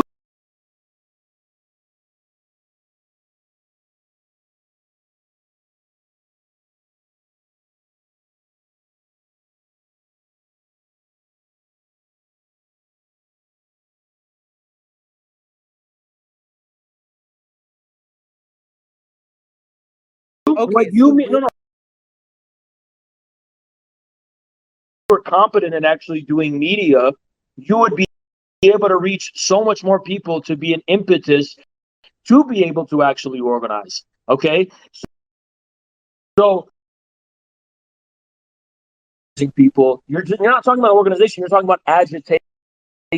No, I actually don't. That's not what I'm talking about. Okay, what do you mean by organization? Traffic. So wait, so hold on. First of all, I'm not talking about problem with people who think that organizing is just organizing one-off protests. Okay, when I'm talking about organizing, what I'm talking about is one, building mass revolutionary organizations, and concretely, what does that mean? Two, excuse me. Hold on. I'm gonna walk it back. Concretely, what does that mean? Give a concrete example of what it means to do that. What we do in our organization is we actually go out there, we find women who are not politicized, and we organize them. We take people who do not already agree with us. And hold on, you said you would let me finish, motherfucker. So let me finish, please. Thank you. So we take them. Wait, hold on. We should make clear where a firm gets its. No, let her finish. Let her finish. Go ahead and let her finish. You literally said that I could finish, and I'm getting so pissed off. I didn't do shit to you. That was him. Go ahead and finish. Well, then get a better moderator for real, because damn, just finish your fucking point. Okay, so listen. What I'm saying is this, and again, I'm mostly speaking to the people here that are just listening, but all of this arguing on Twitter is really ridiculous. And I think that what people need to realize is that, look, you're going to say it's about the war of information. If you truly believe that, then go ahead and continue your so-called war of information. But for the rest of us who realize that this moment is actually extremely urgent in our world, we need to get offline and start organizing people on the ground. And if you are interested in doing that, feel free to hit me up. All right, and I would just really encourage you to get offline, get off Twitter, and actually get on the ground in your communities and organize people. Here's the problem. When I asked you, hold on. When I asked you for a concrete example of what it means to go do shit in real life, you literally gave me a fucking version of go and spread information, go reach out to women. Haz, you were literally, you kept interrupting me, and your moderator kept muting me. How is that? That's a form of channeling information. Okay. If you're serious about having a discussion on organizing, then we could have one. But okay, give me an example of what it means to organize that isn't just spreading information. Go ahead.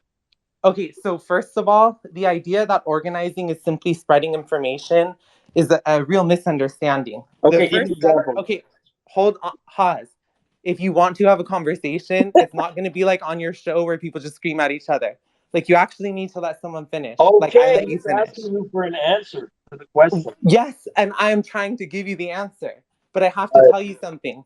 Organizing is not simply about spreading information to people. So In what fact, else is it?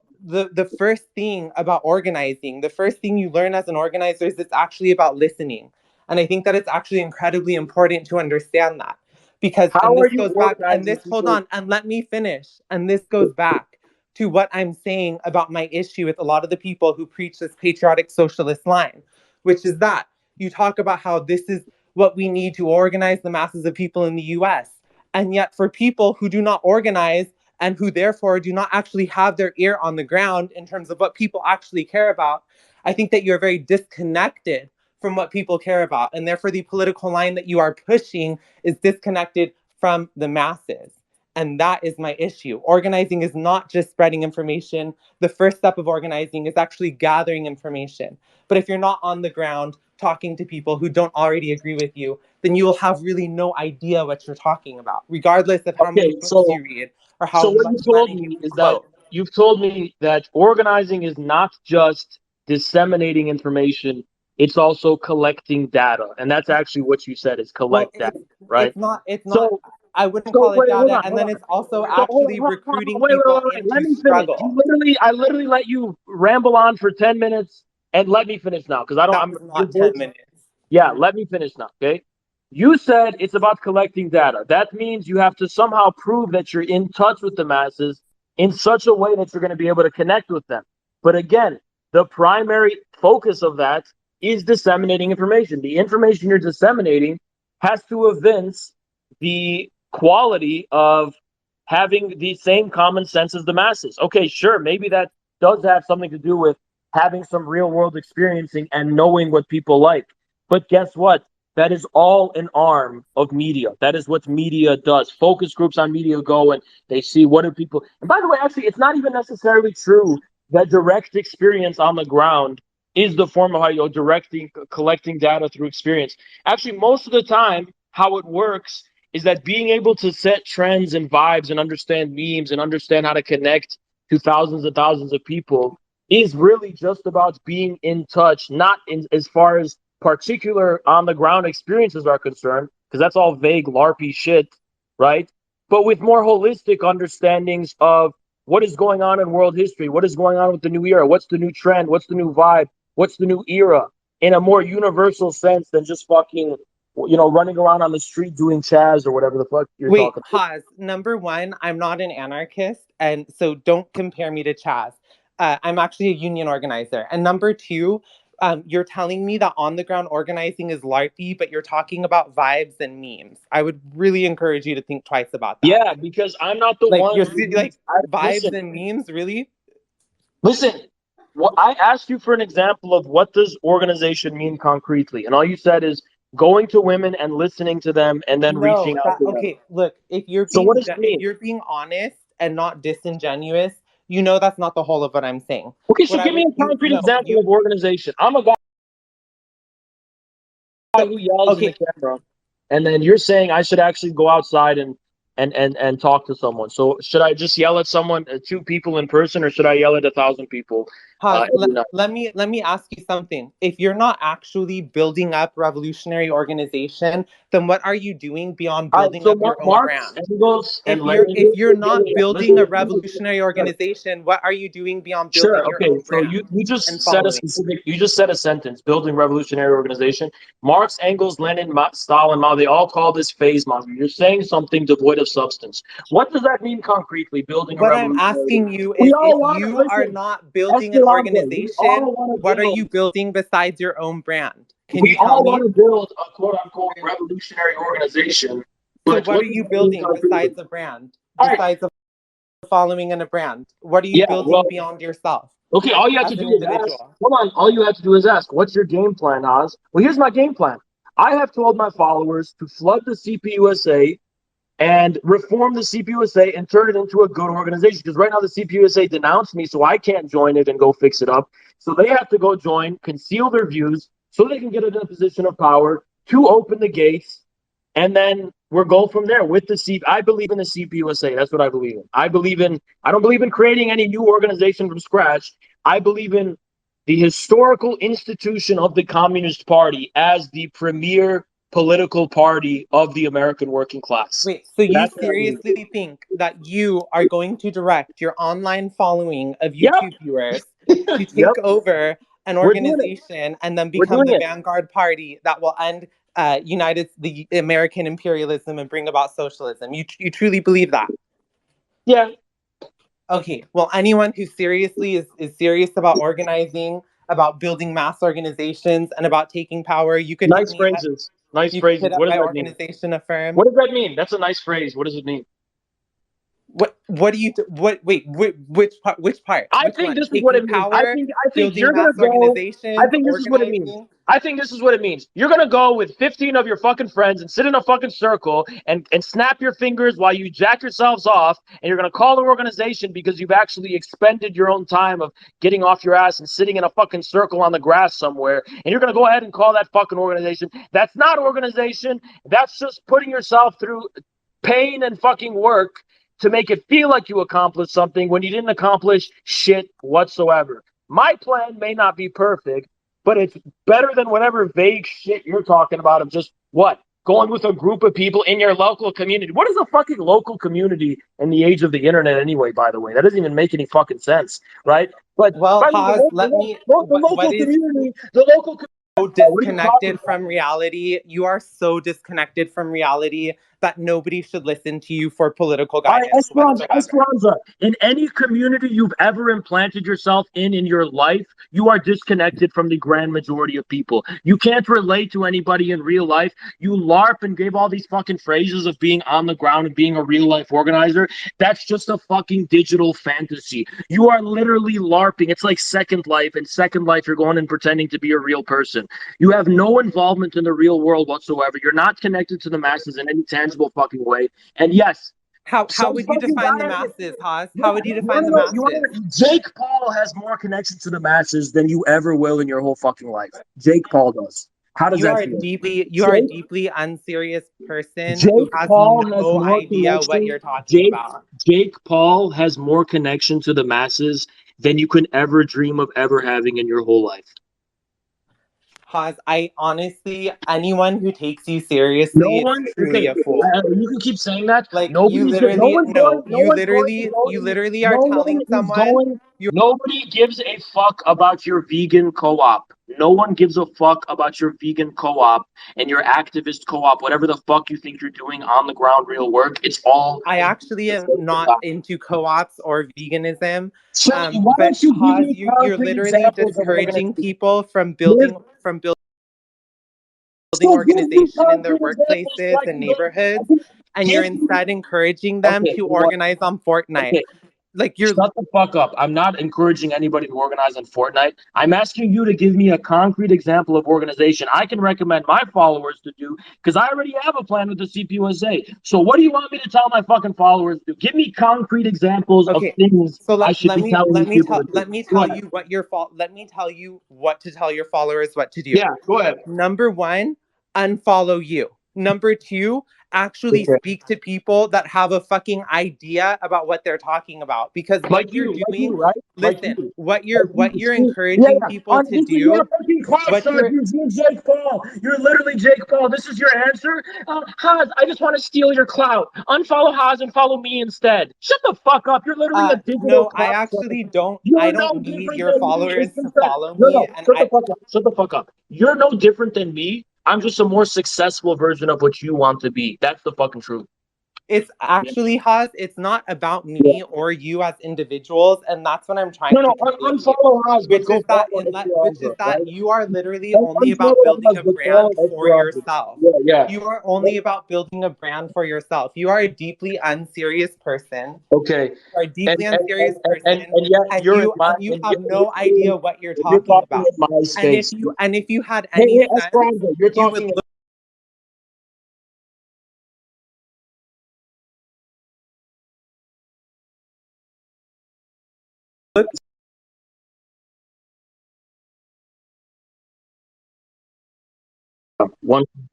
There's a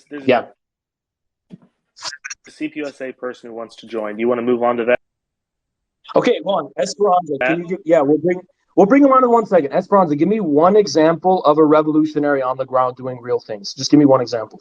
Go ahead. What I was saying earlier while you were screaming is that what I think is another big problem with people like you and other people in the US is that you completely ignore. Can you stop laughing while I'm talking? I asked you for an example, and now you're talking about the problem with Haas. Can you give me an example? If you actually, this is just how I talk, which is that I'm setting up what I'm about to say. You like to waste time. Anyone with patience will actually listen. So calm down, number one. Number two, here's what I'm trying to say. This is a big problem with those of us in the United States, which is that you say, give me an example of a revolutionary organization. Okay, well, there's actually currently communist revolutions going on in different places, including in the Philippines, including in India. And yet you all completely ignore them or dismiss them. You want to talk about what it looks like to organize a revolution. So, two things, okay? First of all, even if I believe that the so-called communist revolution in the Philippines wasn't funded by America and didn't serve the interests of American imperialism, even if I supported those people, right? What the fuck does that have to do with the mostly American audience that I'm talking to in America? What do you want to? You're saying I should tell my people to join the Philippines and go to the Philippines? I'll answer your question. Can I answer your question? Can I answer your question? Protracted people's war in Cleveland, Ohio. Can I answer your question? Yeah, people's war in Cleveland, Ohio, right? Okay, listen, that's the whole point. It's not about fantasizing about some violent people's war that we're going to do right now. No, it's about thinking about what our conditions are. And in my opinion, can I talk? Wait, can I just finish? I will leave the space. I'm going to say one thing first. How come every time you ask leftists for meat and potatoes, they go, well, we should just sit and think about it. Jacobin, every time somebody loses, well, Mélenchon lost, but we should really think about what happened. Oh, Bernie lost, we should think about what happened. Oh, that's all you guys do is sit and think about other possibilities. The time for thinking about other possibilities is over. It's time to provide some meat and fucking potatoes. And I've done that. Are you really not going to let me finish? Like, you're literally strawmanning what I'm saying. I have a plan and you don't. That's the difference. No, I literally, here's what your strategy is. You ask somebody a question, and then in the middle of their sentence, or right when they're about to answer it, you cut them off, and then you replace it with a straw man.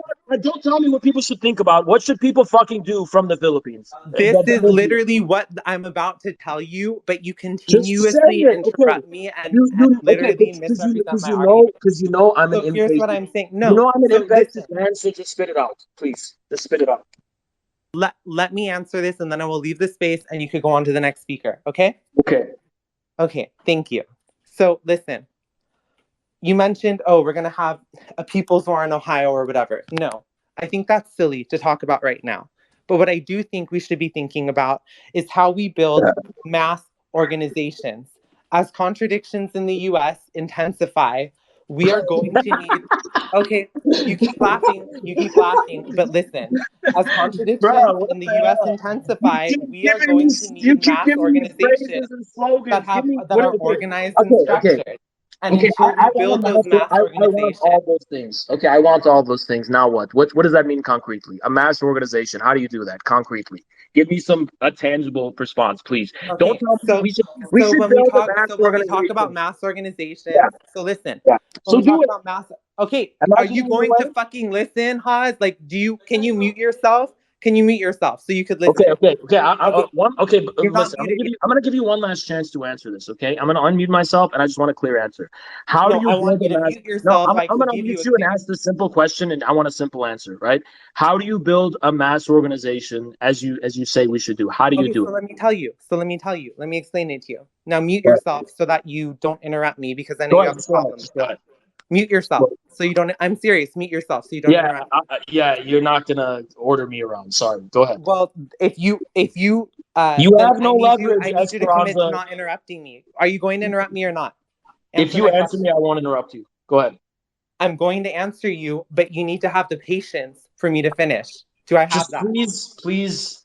Okay, then listen. Then do not interrupt me, and that includes laughing over what I'm saying. Is that clear? Yes, no, I'm being serious. No, I'm being serious. Ma'am. Yes, like ma'am. either kick me out of the space or yes. Okay, I'll give her a chance. Let me give her a chance. And you could refute me after, but at least let me answer, okay? Just answer, please. Go ahead. Get to okay, then do not interrupt me when I answer. point. Jesus so listen, Christ. the first thing when we talk about build, okay, are you gonna stop, or do you need to be muted? Put yourself on a timeout for real. No, I'm serious. If you cannot stop interrupting people, put yourself on a timeout. Discipline yourself. Discipline. How can you call yourself communist if you have no discipline? We're begging for the answer. Go ahead. I'm going to answer, but what is not going to happen is that I'm not going to be interrupted. Okay. Please answer the question. Okay. When we talk about building mass organizations, the first thing we have to think about is, what are the masses? Well, they're not just a random group of people. Masses are separated into different sectors in society. So you have different sectors, whether it's different kinds of workers, students, tenants, different classes in society, etc. So organizations have to be built around those different sectors. For example, my organization is built around organizing women. There's other organizations built around organizing students, etc. We have to actually go and speak to people who are unpoliticized, people who do not agree with us. And we have to listen to them, hear what their issues are, and organize them into struggle around campaigns that they care about, but ultimately using that to educate them politically and bring them into a structured organization where they actually become members and turn into activists. We have to build those kinds of organizations. That is extremely important. When too many people think, oh, it's only about building a party. No, it's also about building mass organizations that become a united front. And so anyone who's interested in that, interested in organizing, feel free to hit me up. Haz, I hope you have a good night. Wait, so I'm not going to be able to answer to your non-response of a question? That was a response, and yeah. That was not a response. Okay, so first of all, I'm going to briefly talk about why that's not a fucking response. Okay, I asked you tangibly what to do, and you just gave me some vague bullshit about, oh, we want to go organize people based on identity.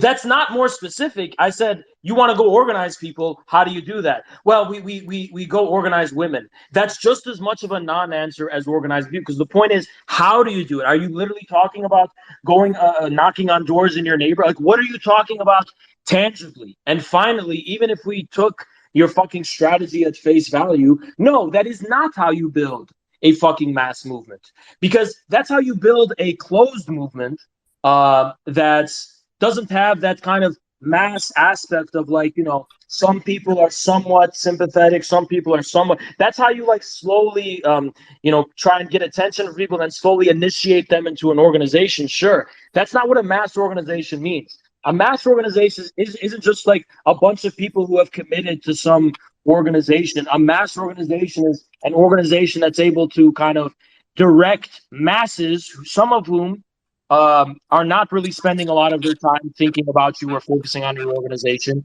into certain directions. That's what a mass organization means. You fail to actually address how you fucking do that. What you gave me is a very personalized and intensive way of recruiting specific members for an organization. Sure, that doesn't lead to the mass part of the organization. That's just organization. And by the way, what are you even organizing at that point? You're just getting more people to join your organization? Yeah, more numbers isn't what makes it a mass organization. What makes it a mass organization is its ability to relate to the masses without having to initiate them into a full-time job of being fucking activists. Anyway, bring on that CPUSA motherfucker. Yep, Go ahead. CP already on it. We have Alexa from CPUSA. Alexa, you're live. All right.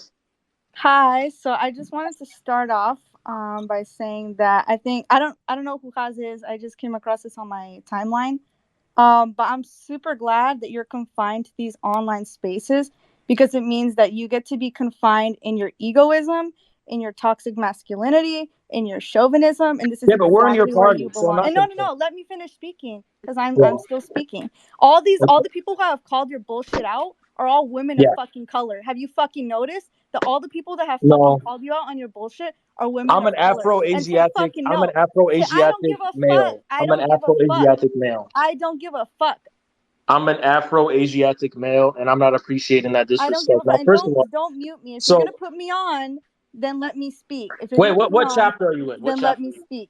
Well, what chapter are you in? I'm not in CPUSA. It's just that you guys want drama. You guys want aggression. So the only way you're gonna get but like my people are okay. in most This chapters. person's not Yeah, CPUSA. hold We up. have someone who actually is. You said I'm glad you're confined to online. Well, my people are in most of y'all's chapters, so it looks like I'm not confined only to the fucking internet.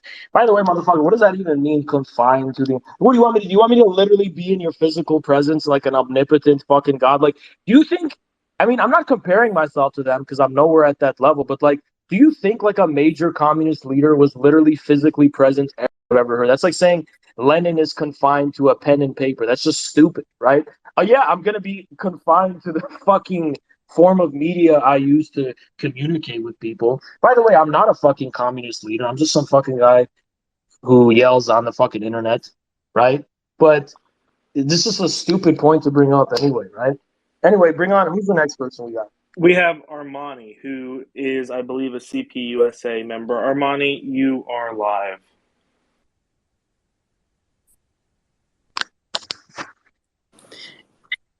Hello. Yo, what's up? Yeah, so I don't know who Haas is or the host. I just wanted to see like where you guys are coming from in regards to organizing and getting communism in America, like, you know, making this country a communist country. So I just want to see what you guys are thinking of before we can have a conversation. I just came into this space. Okay, bro, if you come into this space and you don't even know what you're talking about, like, we got 1,000 people waiting. Like, what do you mean? You know, this is an interview? Yeah, motherfucker. Like I just said, I want to see. Would you call me a motherfucker more, Armani? You don't think you're talking with that name, Armani? I'm gonna show you some mercy, motherfucker. Because as far as I'm concerned, you a rip-off brand, motherfucker. Calling me a motherfucker. What are you talking about, Armani? You said you don't know who Haas is. You come in Haas's space and what? Just to get attention, bitch. You better offer something better than that. You better have something better to offer than just sit here, soak up, and waste out 21 questions. Let's ask Haas what his opinion on. Bro, shut the fuck up. Know what you're talking about before you join this bitch. I'm not here to talk to you and be interviewed by you. Okay. Adam Boyce. Bro, you are disconnected. Bro, you must be on the 7th floor of the CPUSA's New York building because there's no reception. Go ahead. We've got Hello? Adam B. Go ahead and speak. Can you hear me? Hello? Yes, I can hear you. Hello. Hi, Haas. Hi, Keaton. Hi, Haas. Thank you for having me on. I really appreciate it. Long time caller, first time listener. I got that backwards. So thank you for having me on. Before I launch into what I wanted to say, because I really appreciate a lot of what you're putting out there tonight. So but on a technicality, earlier when you were talking to, I think it was Esperanza, you said that you said something about LARPing in the real world, and I thought it would behoove me to point out that LARP actually stands for live action role play. So it's always in the real world because of the live action aspect, you see, as opposed to sort of like other kinds of role playing that might take place on a table or in a bedroom. Anyways, what is your point? What's your point? That was just a technical point. My point that I wanted to talk about, I just wanted to get that out of the way quickly. And if I could just have a moment, I need to give a little background information because the things you're saying, I think, make a lot of sense. And in the context of the modern proletariat, you know, in the context of the modern proletariat, which actually encompasses multitudes of people and the masses, right? So a little while ago, my friend threw a party. It was at a club, and I went to this nightclub, which was awkward because I don't go to nightclubs very often. But anyways, there were strippers, and I was very surprised that he had hired strippers. But I had recognized one of them as a girl I went to school with when I was younger, and so I said, you know, to her, I took her aside and I said to her, like, "Wow, you know, how you're a stripper now? You're dancing in the club for cash?" Bro, you gotta go somewhere with this because I'm going somewhere. This is about the situation of the workers, you know, the material conditions. All right, bro, because you're talking about doing some crazy parties and shit. I don't know if this is. Yeah, I removed the person that was obnoxious. Let's see if we can get some Communist Party people. in here. Damn, is anybody here from the actual motherfucking CPUSA? You got a dude come in here and say, "Well, I was talking to some strippers the other day." Bro, what are you talking about? Okay. So we're adding someone who has CPUSA, Frizzo, and YCL in the bio. So this hopefully will be interesting. So this is the Terran. This is the Terran agent. This is Terran's student, probably a disciple of Terran. All right. What? Yo, reporting live from Langley. Go ahead, Langley base. What do we got going on? Go ahead and unmute your microphone. Mark, speak, please. Hi. What were you even talking about when you said drama? I was talking about the Louisiana chapter going on a little bit of a tangent, talking about some crazy shit about CPI. First of all, you guys gotta understand, CPI's got nothing to do with this shit. I'm not even in CPI, right? They don't even agree with this plan of, I mean, they're not interested in it, right? Caleb's not interested in it either, you know? It's my idea. The CPUSA thing is mine. So there's someone, apparently my follower, who told the CPUSA Louisiana branch that it was like, yeah, you ain't shit, whatever, we're in your groups or whatever. And they were like, Haas told them to collect information to blackmail them so he could steal their New York properties or some shit like that. Completely full of shit. And I was just talking about how, why are these motherfucking people still talking about me and my followers? Because they have nothing else. They got nothing fresh going for them. They have no vision. They have no direction. And they just have to spend their time bitching about Haas. That's basically what's going on. Okay. You've made your point. Why does it matter? Why does what matter? This drama. Because I believe in the CPUSA as a party, and that drama does concern me because I believe in the vision of CPUSA 2036. By 2036, CPUSA becomes a mass organization of I know your fucking plan, whatever. Yeah, mass organization of millions of people by 2036. That's the goal. CPUSA 2036. Okay. I kind of want to relay back to a point that Esperanza brought up. How do you plan on implementing this? Because so far, I mean, that person was right. You are terminally online. Okay. Well, my plan is we're going to have a Maoist correction of the CPUSA because the Soviet Union collapsed. China's still here. And the reason for that is because, guess what? China was correct during the Sino-Soviet split. They were correct in their critique of the Soviet bureaucracy. And they proved to be correct because the Soviet bureaucracy collapsed. And China's still here. So we have to learn from that somehow. And the CPUSA needs to be updated to those facts. It's still a vestigial organization, not only from the Soviet aligned Communist Party, but even worse, the Gorbachev libshits who restructured the party and whatever in the 80s. Well, he didn't restructure the party. He had utter contempt for the party. He was a social democrat. He didn't want it to exist. You're talking about Sam Webb? Who are you talking about? Gorbachev. Didn't you just bring up Gorbachev? Yeah, Gorbachev. Yeah, but guess what? The people in the Communist Party. Also, how did you get this far away from CPUSA? I know you were brought up Mao, but can we get back to that? So what you were saying is, are you basically saying to reconstitute the party under Maoism? I don't know. No, not Maoism. Definitely not, because Maoism has nothing to do with Mao Zedong thought. But in terms of actually turning the party into a party of the working class, yes. Reconstitute, I don't know to what extent the formal protocols of the organization have to be updated, as much as there needs to be a kind of cultural revolution within the party. You know, storm the headquarters and all that. Okay. Storm the headquarters? Yep. Okay. That's exactly it. The party is out of touch of the American working class, and it needs to become a party, the premier party. I mean, I don't disagree with you. There is serious problems with routerist revisionism. and it needs to be corrected, but I just don't understand how you actually plan on implementing this. So far, you talk a big game, but it doesn't seem approachable whatsoever. If you want to know what it comes down to, it comes down to this. The CPUSA has misinterpreted the meaning of the Popular Front to mean tailing behind the Democrats. We want them to go from a Popular Front of collaboration and being the tail of the Democrats to being the vanguard of a broad Popular Front against the American establishment. That's not the part that confuses me, buddy.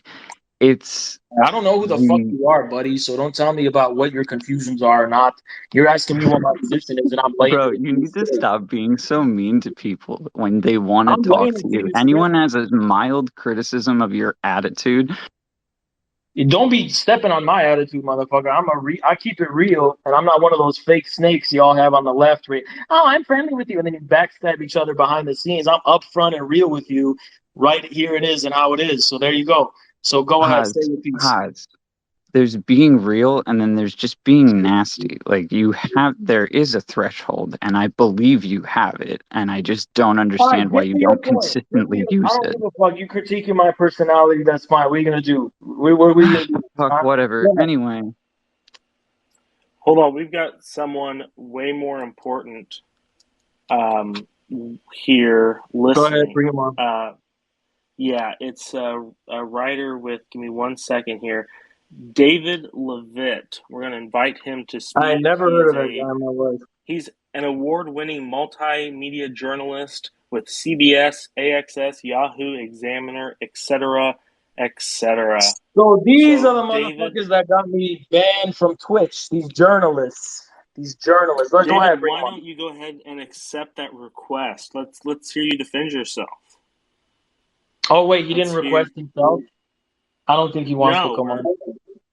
Oh, he's not going to come on.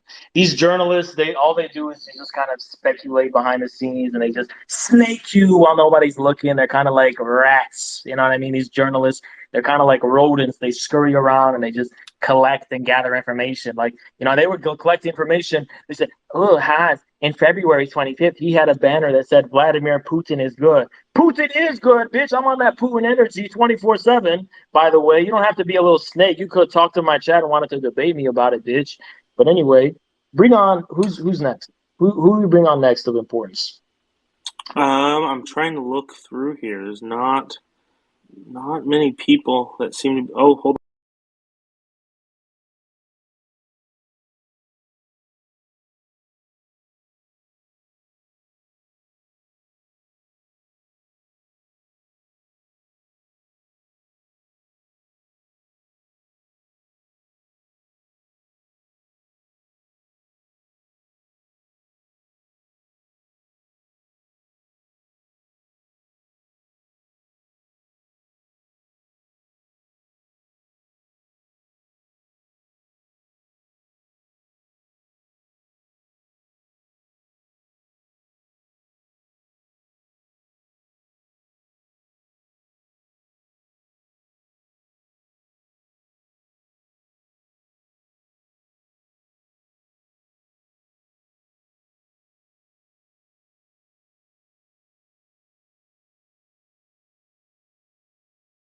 CPUSA will bring them up, Yeah, I'm trying to look through here. If speakers, if you want to help me out and react, if you're CPUSA, we can bring you on.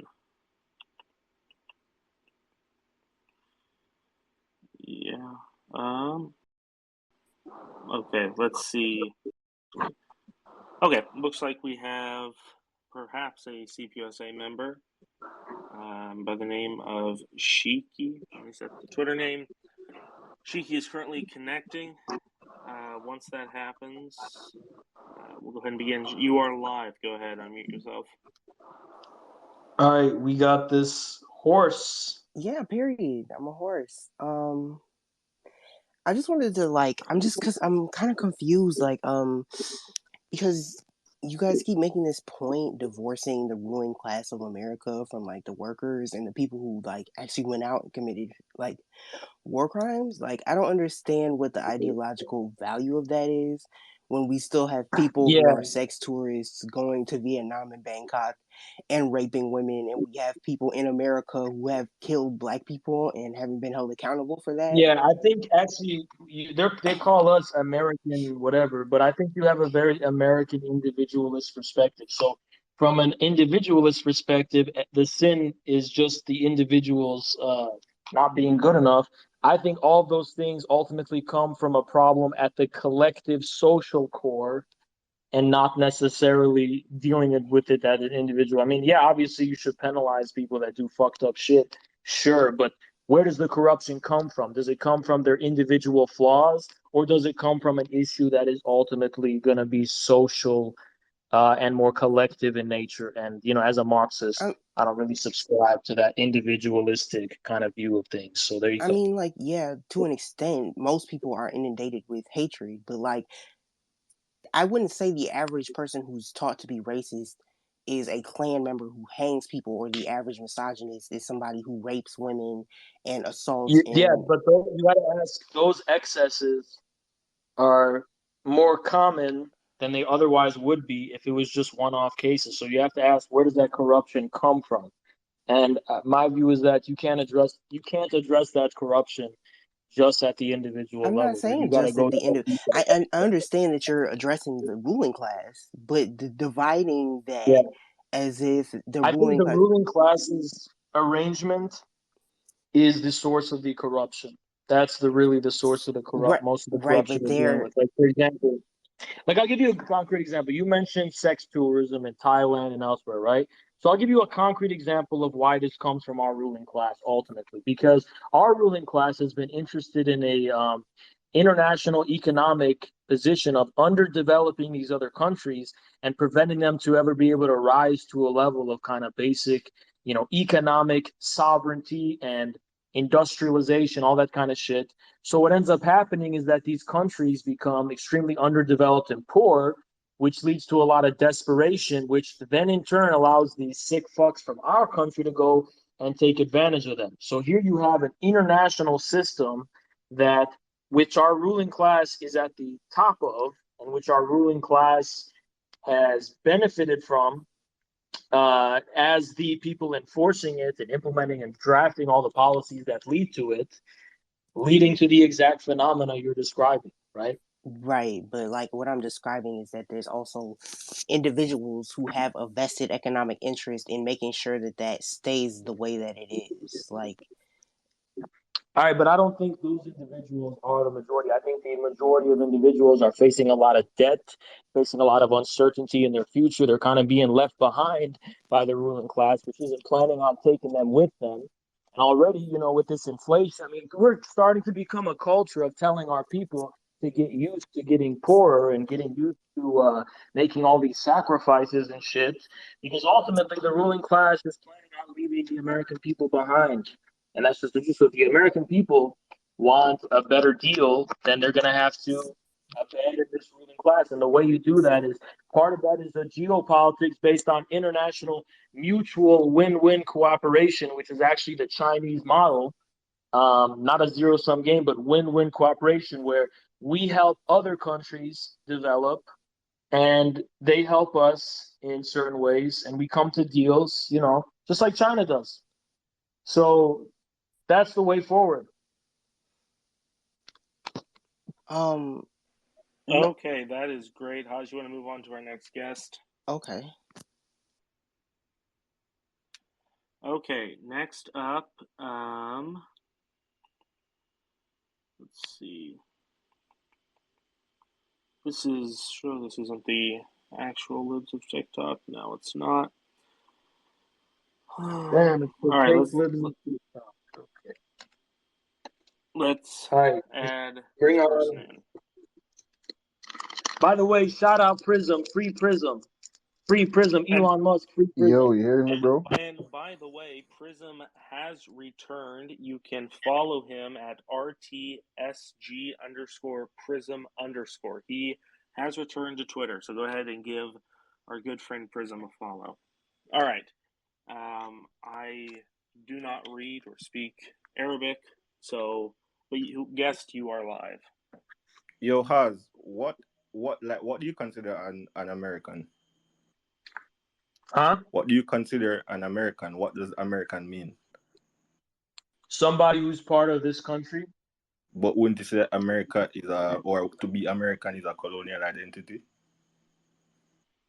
No, I'm not committed to that view, because that's like saying that being a Mexican or being Colombian or being being Venezuelan is colonial because of the history of Spanish colonialism. So I'm not committed to the idea But the that foundation everything of that's Mexico and Colombia isn't the same as America. no, they're not in the same position. But So how can you there is a real American so civilization. so how can you compare the nationality or the national identity of those places to America when the I foundation is can compare them. This is how I can compare them, because despite the unique history of the United States in particular and the specific British model of colonialism, there was a more or less organic type of civilizational history of the Americas that can't be reduced to a top-down it process of wasn't called colonization. Americas until the Europeans came. Yeah, but that's just part of history. That's just how history works. But that's what I'm saying. The history That is applies different. to a lot of other regions of the world. Like, Bro, there's plenty stay of, no. Like you don't get to jump ship. Stick to the Americas. You said the Americas. What was it called okay. before Europeans came? I'm telling you how civilizations emerge, and it's through They were change. no, bro. There were civilizations there before Europeans came. Yeah, and those civilizations have influenced still the one that we have now, especially in Central and Southern America. But I don't see what your point is. Things change, and yeah, they could happen under unjust circumstances. But to dismiss everything that's happened and just deny it all away as like one big crime is pretty psychotic, in my view. No, what's psychotic is that you don't consider it a crime. Yeah, but I do consider it a crime, but when you reduce all of it to a crime, and you're going to say there's no organic development of any civilization, there's no American anything, it was all just one artificial project, that's where I'm going to be like, yeah, that's not true. Because So you can apply that to any other place in the world. Like, what is the no, you legitimacy can't. of? No, you can't. You literally in There's your no initial place on statement, earth that's purely indigenous. No place you on earth. literally said that America is a unique situation. So how Yeah, can you then say it's the same sure. for everywhere else? It is a unique situation, but despite that uniqueness, there is still a real country called America. There's still a real American civilization. Where? I'm asking you, where? Before Europeans came, what was it called? It was not considered one civilization. So how can you then say that there's an organic America? Because the way civilizations develop organically is through change, not through being the same thing forever. I mean, like that's like saying, where do you think the Roman Empire came from? That was from a bunch of tribes becoming something new. Like that's how history works. No, it wasn't. What the fuck are you talking about? Yeah, it was. What do you think? What do you think? I'm sorry, not the Republic, which became an empire. The Rome. Where do you think Rome came from? Bro, you literally, obviously, you clearly don't know what you're talking about because you Okay, literally where did said Rome come from? Roman Empire was Rome formed by didn't come from the tribes. Etruscans and those tribes in Italy and stuff joining together. Bro, that was long after. That was before. What are you talking about? I'm talking Bro, about the Constitution. The Roman Empire followed Greece. That's what they did. The Roman Republic modeled itself on the ideas of ancient Greece. Later on Yeah, the but line, you yes, literally just said but that they were just a bunch of tribes that came together. that's how Rome was founded. Yes. No, what the fuck? So how was it founded? Bro, Rome was founded similar to how the US was founded. Genocide. Okay, how did that happen? The Roman Republic was founded by genocide. Of who? Of other Greco-Roman people that they decided that they wanted to conquer Yeah, and but that form was an after the empire. Republic. You don't know what you're talking about. That was after the Republic was founded. What the fuck are you talking about? The foundation.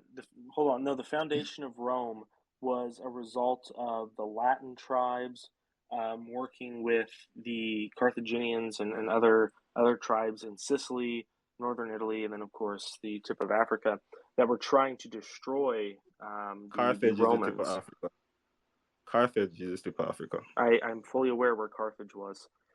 So no, Rome was born out of a push against, especially the main point here is that the main point here is that civilizations change and evolve through different peoples mixing together and fusing together, and that's how civilizations emerge. That's how it works. So you're saying that there's no civilization where people don't mix? Actually, no. That's called incest. That leads to basement creatures that are locked in the basement, and if you let them out, they go and start eating people. So yeah. So you're saying that indigenous societies aren't civilized then? No, the notion of indigenous societies as just being homogeneous and not resulting from complex processes of interaction and change is, in my view, a racist view. That's not true. Even indigenous people are also the result of different peoples mixing together and changing. So no, you're wrong. That's a very racist view, actually. Bro, do you know what indigenous means?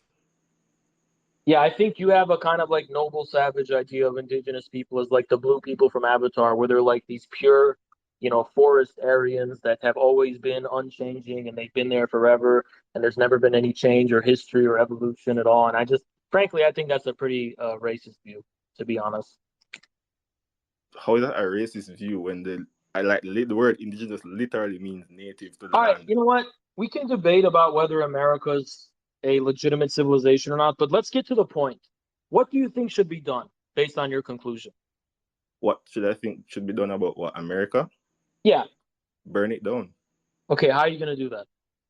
What do you mean, how am I going to do that? Organize the global south along with African countries, come together and destroy Europe and America. The only way for the rest of the world to be free is if America falls. Yeah, but African countries and those other countries you're talking about are not interested in attacking America. They're interested in attending to their own development, free from European and American colonial intervention. So they'll defend themselves and they'll kick the Americans off and they'll kick the Europeans out. But they're not interested in launching these adventures of going and burning America down. I think that's a fantasy. That's a fantasy Americans and Europeans themselves have because they have perverse thoughts that have nothing to do with normal people in the world. You say you're from Lebanon, right? Yeah. How the hell can you be from Lebanon and think that people don't want to burn America down? Because even if they have those feelings, realistically, they don't really have a plan to do that. What are you talking about? What about Hezbollah? What about the Palestinian Liberation Front? Hezbollah has all other liberation movements that have... let me tell you something about Hezbollah. Let me tell you about what Sayyid Nasrallah himself has said. No, you want to talk about this, so let me tell you what Sayyid Nasrallah, Hassan Nasrallah himself has said. He has said Hezbollah, first of all, has nothing to do with him. They don't want to attack America. They don't want to interfere in America. They don't want to go to America and attack America. Also, they have nothing against the American people. They just oppose the American government's meddling in the Middle East. This is the worst example you can use. They don't want to attack America. They're against they condemned 9/11 and acts of terrorism against America. So you just gave the dumbest example ever. Those people don't want to attack America. They want to defend their own land. Those people want to defend defending your land in the modern context, which is a fight against, is attacking America. You can't fucking mute me, bro. Because I am not American. Because Hezbollah has no I am not one of those white people that's going to come up here and stop talking, bro. I'm from fucking Jamaica. I'll book a plane to Ohio right now and come bust out head. I don't even know what you're suck your mother. You're talking about a bunch of fucking nonsense here. You're saying that man. Shut the fuck up. You're saying Hezbollah wants to come to Cincinnati, Ohio. All I'm telling you is that's bullshit. That's bullshit. You're saying you will see me in one of the... So how are you gonna do it? How are you gonna do it? Go ahead. How are you gonna do it? You will see me in one of those CPI meetings with an AK-47, just like you be Newton. Yeah, you're a fucking psychopath. And an infrared target right on your forehead. Boom! Bust out your brain cell then. Yeah, get rid of this guy. Get him out of here. Get him out of here. This is a Fed, clearly a Fed. Who the fuck talks like that but a Fed? That's a serious revolution. That's a serious person. You're gonna tell me that's at best it's an anarchist. That's an anarchistic mentality. No serious person would ever talk that way. You know, you can just tell. That's either a Fed or it's an anarchistic child that is talking a bunch of nonsense. Nobody's gonna take you seriously. You talking that crazy shit like that, motherfucker. So bring on. Hans, yeah. I think I'm gonna have to get ready to go to bed. I'd like to thank you for having me on. I'd like to. Caleb Maupin's currently listening. Dust James. There's a couple workers in here as well. Jules. So anyway, this was great, Hans. I can't see all these requests, so I would like to get another co-host. Thank you so much, Keaton, for being such a good co-host. I want to get another co-host. Can we get another infrared person or a CPI person, whatever, to co-host to bring these people in? Or let me see. I can't see. I only got 4 requests, so I can't really see these requests, which is a damn shame. Federal interference. All right, let's see.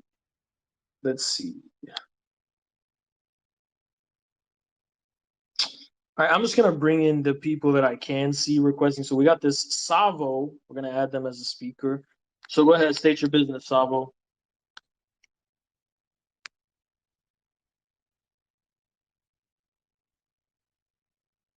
All right, go ahead and unmute your mic.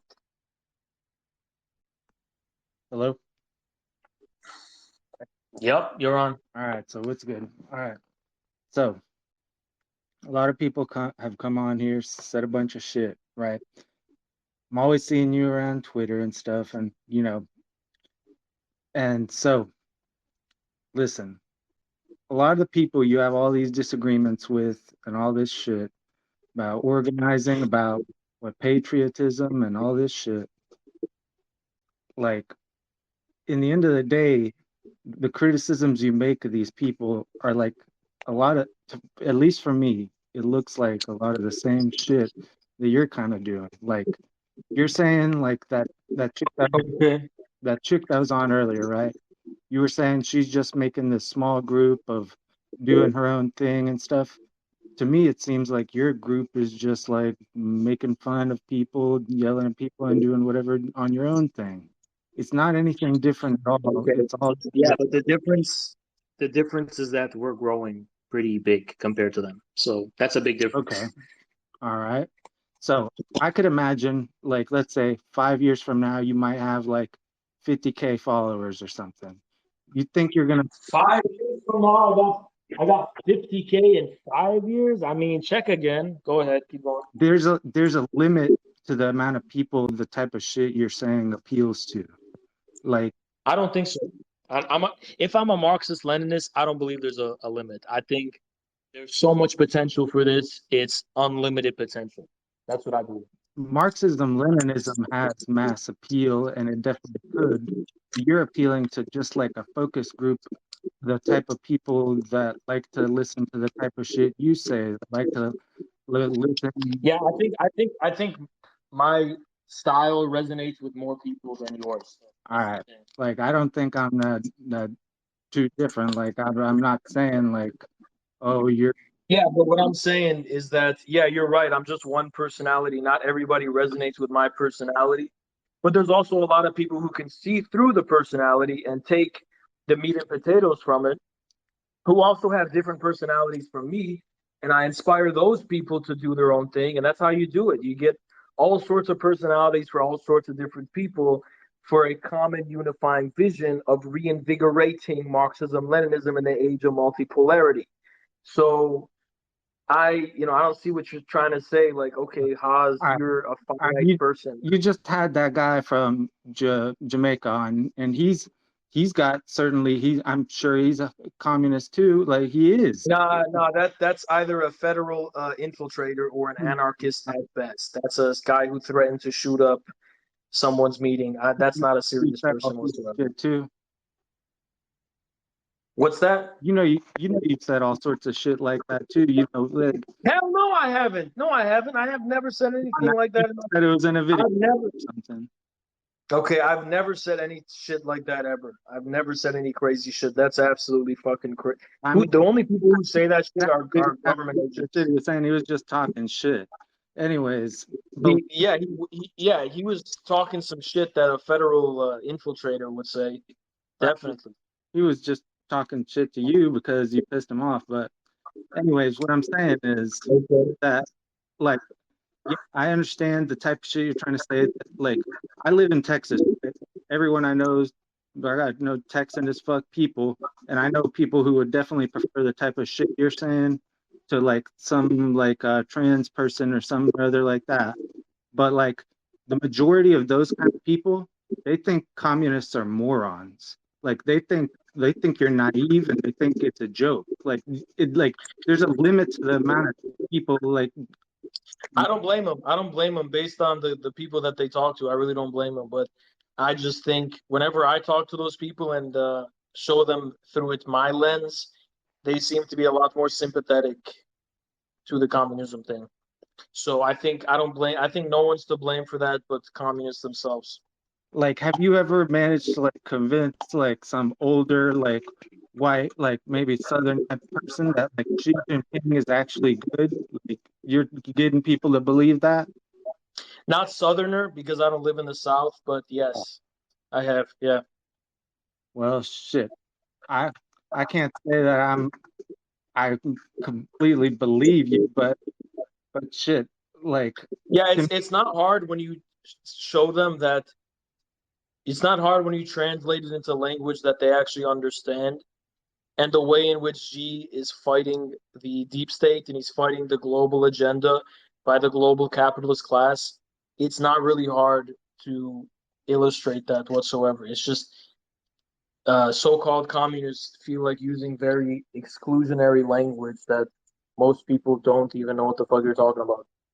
All right. So people, there's like I'm living in Texas, right? And you know the majority of people that the type of shit you're saying might appeal to, like when you're talking shit to a lot of these people and calling them whatever and ever a moron or whatever, and like they'll agree, but then it comes down to that their whole political ideology has been formed by like the Republican Party, just how you believe like CPUSA or whatever is following the Democrat Party or whatever. Yeah, that's an idealist view. So I don't think it's one-to-one the same because the Democrats specifically are a party of the institutions, that engineer people's behavior, whereas the Republicans kind of just pander to people as they already are, telling them that, yeah, we're going to defend your liberties and we're going to defend this and we're going to defend that. Whereas the Democrats are kind of, they position themselves as a party of social change where people who are more educated and institutional, so it's a completely different scenario. One is a party that dupes the masses as they are by pretending to be one of them and also in a lot of ways appealing to their ignorance. And then another is a party that does not appeal to the masses in any capacity whatsoever, but appeals to those kind of segments at the top of the masses. I mean, it's a divided country. They're both appealing to people. Like what the fuck do you mean? Like they're just picking different people to appeal to. They're both bullshit. One people is the people as such, the popular masses. The other are special interests, like urbanized, educated, whatever. Do you think the Republicans actually give a fuck if people are getting abortions and stuff? They're just using these that type of shit. They don't give a that's not relevant to what I'm saying. Any of that. Sure, but that's not relevant to what I'm saying.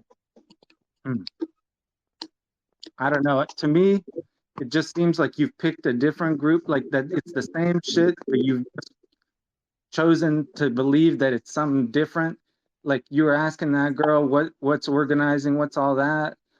I'm not going to say she's doing something super like revolutionary or anything like that. I don't know shit about what she's doing, but like I think the way you said that she was delusional or whatever for believing that she's going to do something, I think it's the same shit on your side, bro. No, it's not, because I ask her for concrete things and she gives me nothing.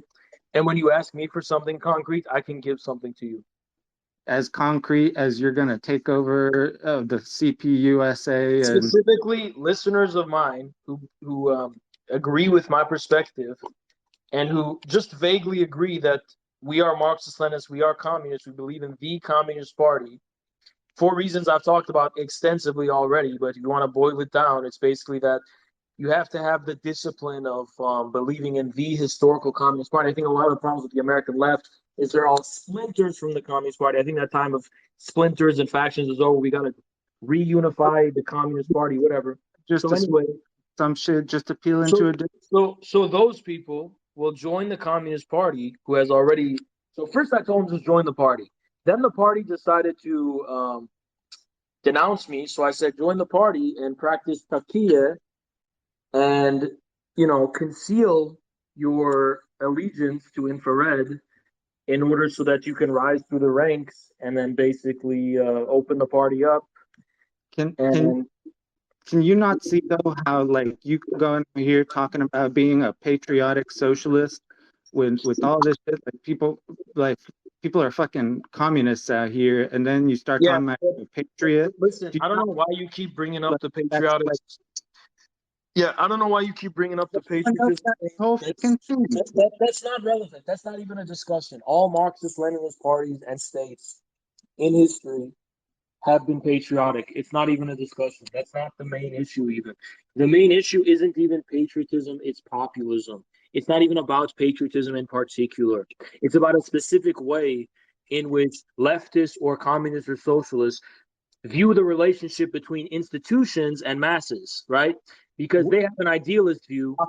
That's not a Marxist-Leninist party is actually doing populist things. Well, that's the Sino-Soviet split, right? Because the Maoist view is not the same thing as the revisionist view by Khrushchev and the rest of them that basically gave rise to these elitist, very much reformist and institutionalized parties throughout Europe and the world that disconnected from the masses fundamentally and decided to seek refuge in the educated and urban professional managerial elites. So that's the thing about history or anything right now. Like what I'm trying to tell you is that there's millions of people throughout the earth, typically right wing, that consider themselves populists. They vote for populist parties and people that are saying a lot of the same type of shit. You don't know. I recommend you read some Alexander Herzen, who is a big influence on Lenin and the rest of them. And you clearly don't know what I mean by populism. You think it just means agreeing with any populist, which is not what it means. It means being able to relate to the masses and understand the masses as a material force over and against. The Republicans were the populist party compared to the Democrats. Yeah, they are compared to the Democrats. Absolutely. What are they doing?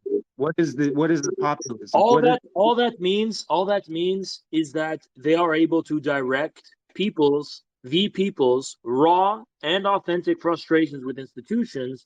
Yeah, they're duping them, but those frustrations are authentic and very real, right? Yeah, the Republicans are duping them and misleading them, but they're the only people addressing that discontent.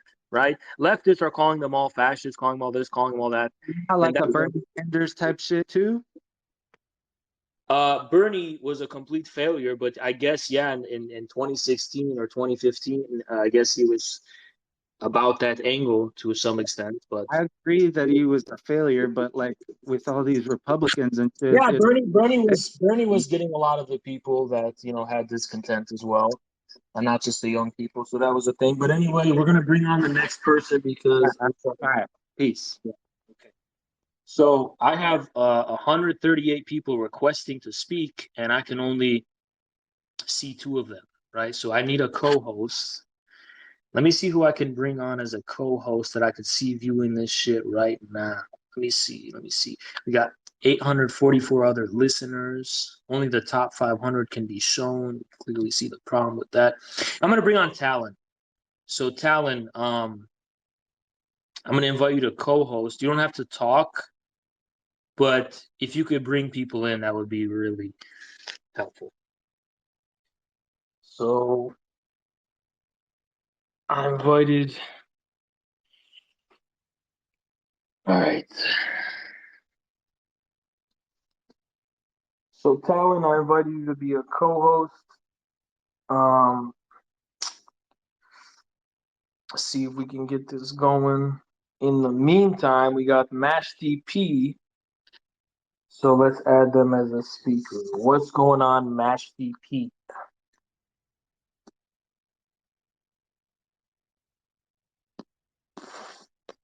Hello.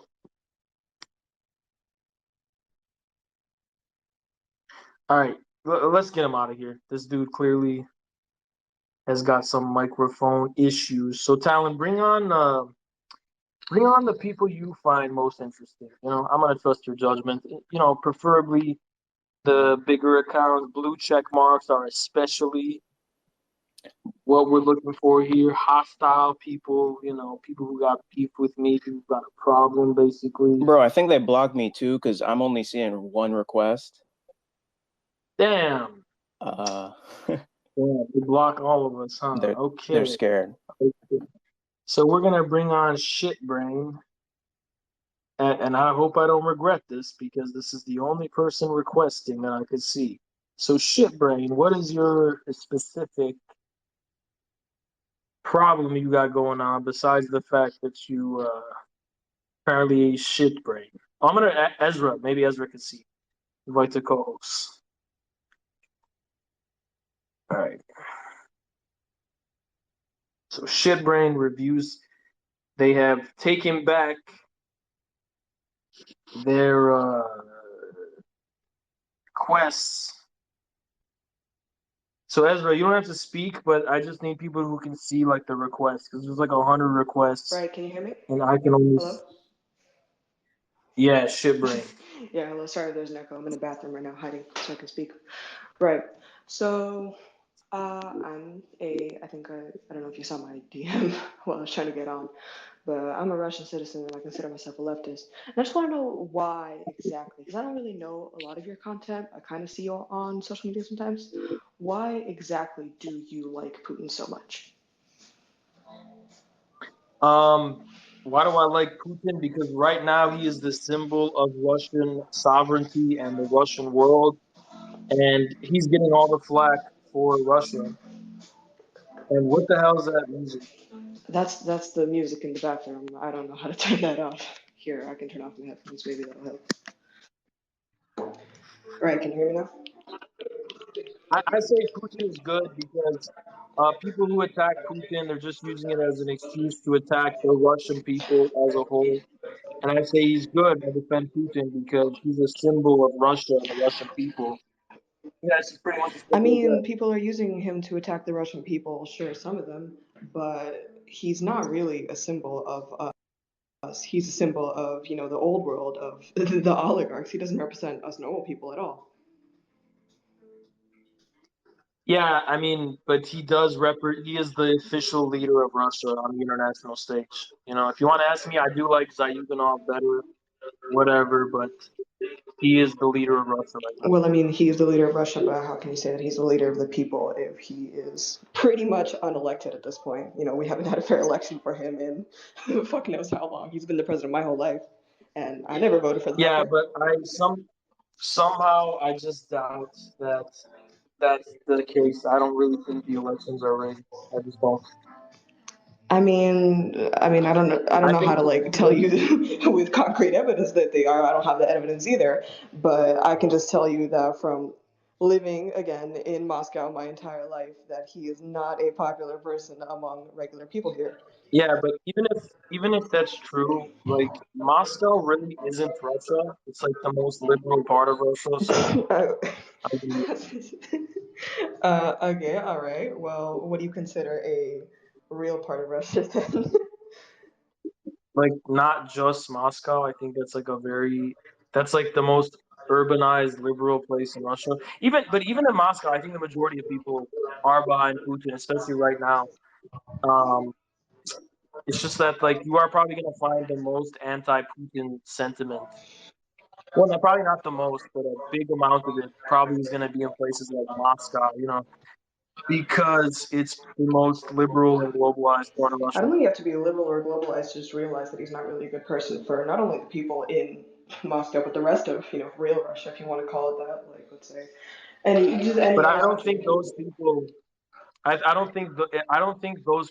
See, I think when those people got a problem with Putin, they have a problem with him from the Zyuganov or Zhirinovsky perspective, but they're not coming at it from like this liberal democratic perspective. What would be the difference between those two, in your eyes? Because the Zhirinovsky and Zyuganov opposition are still ultimately behind Putin in his foreign policy and in his squabbles with the West and with the liberal dissidents or whatever you want to call them internally. But they disagree with him, from the left, or in Zhirinovsky's case, from the right, whatever you want to call it. But they're not really doing it from like a liberal democracy perspective. Well, I mean,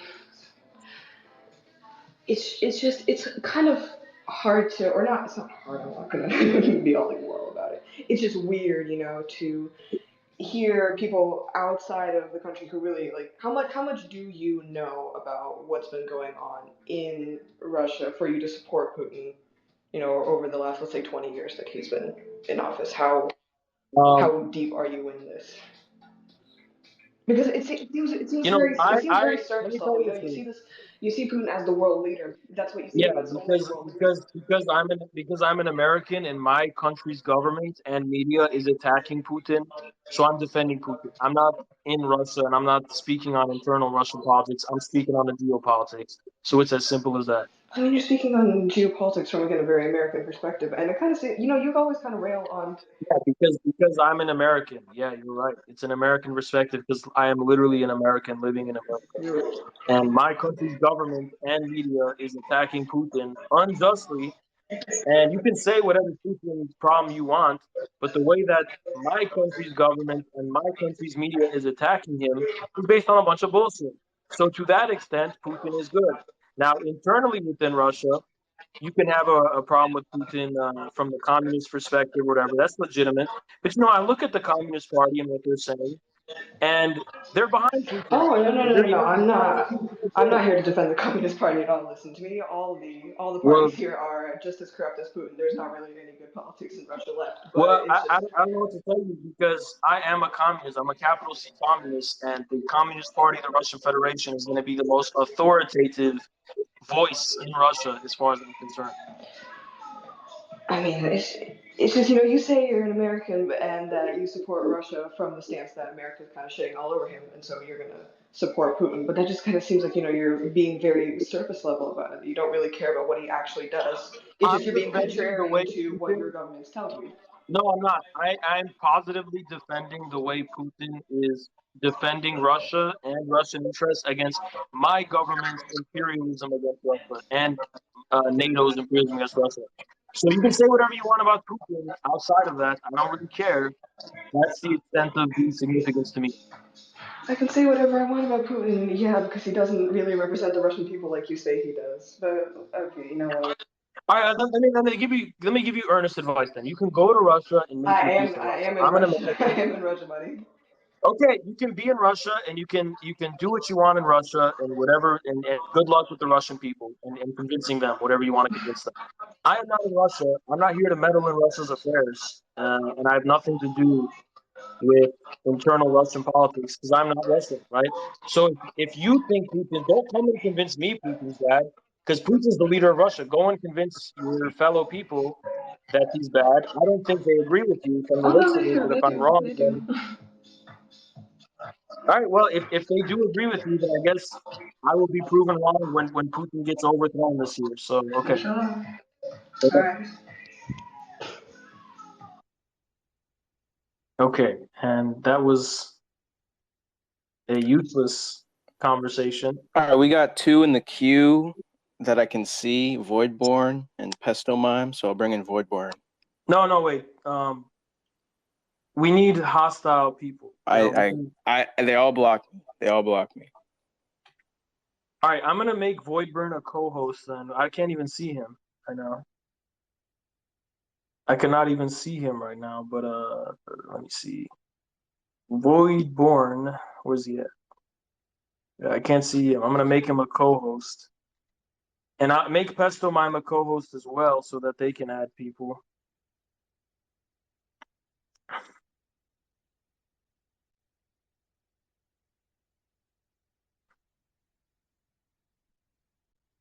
I just added them as speakers so you can add them.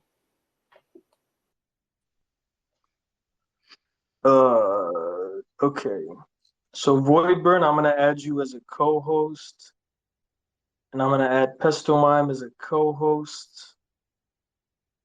All right. So if y'all can add people in the queue, but we're gonna wrap this up pretty soon, like probably like 10 minutes, 20 minutes. I don't know. We're not gonna be doing this for that much longer. All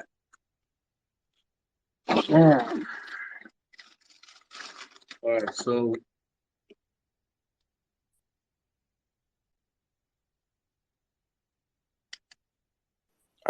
can they be co-hosts or can there only be one co-host? I invited they should be able to. I just don't think they were able to accept it. All right, well, look,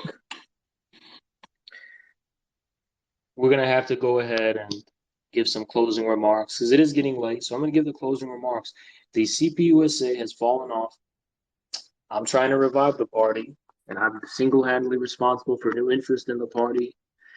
They are parasitically thriving off of negativity toward me. Once that runs out, they're gonna have nothing left, and it's pathetic. The Communist Party of Louisiana is full of a bunch of Ted Bundy, green-haired monsters, spaghetti monster motherfuckers, and that should be looked into because it's genuinely of concern, right? And also, first few things, right? Free Pesto Mime, shout out Pesto Mime.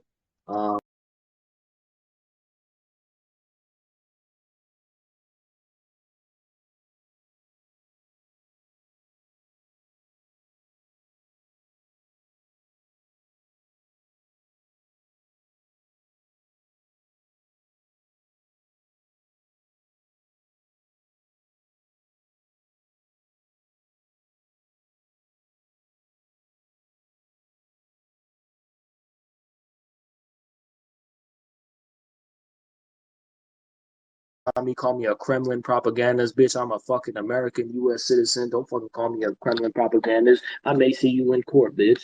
And then,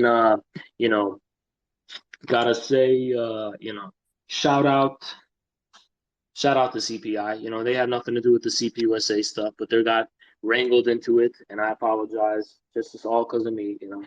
And all the people who talk shit to me today, hope you learned your lesson. You look so fucking stupid and ridiculous.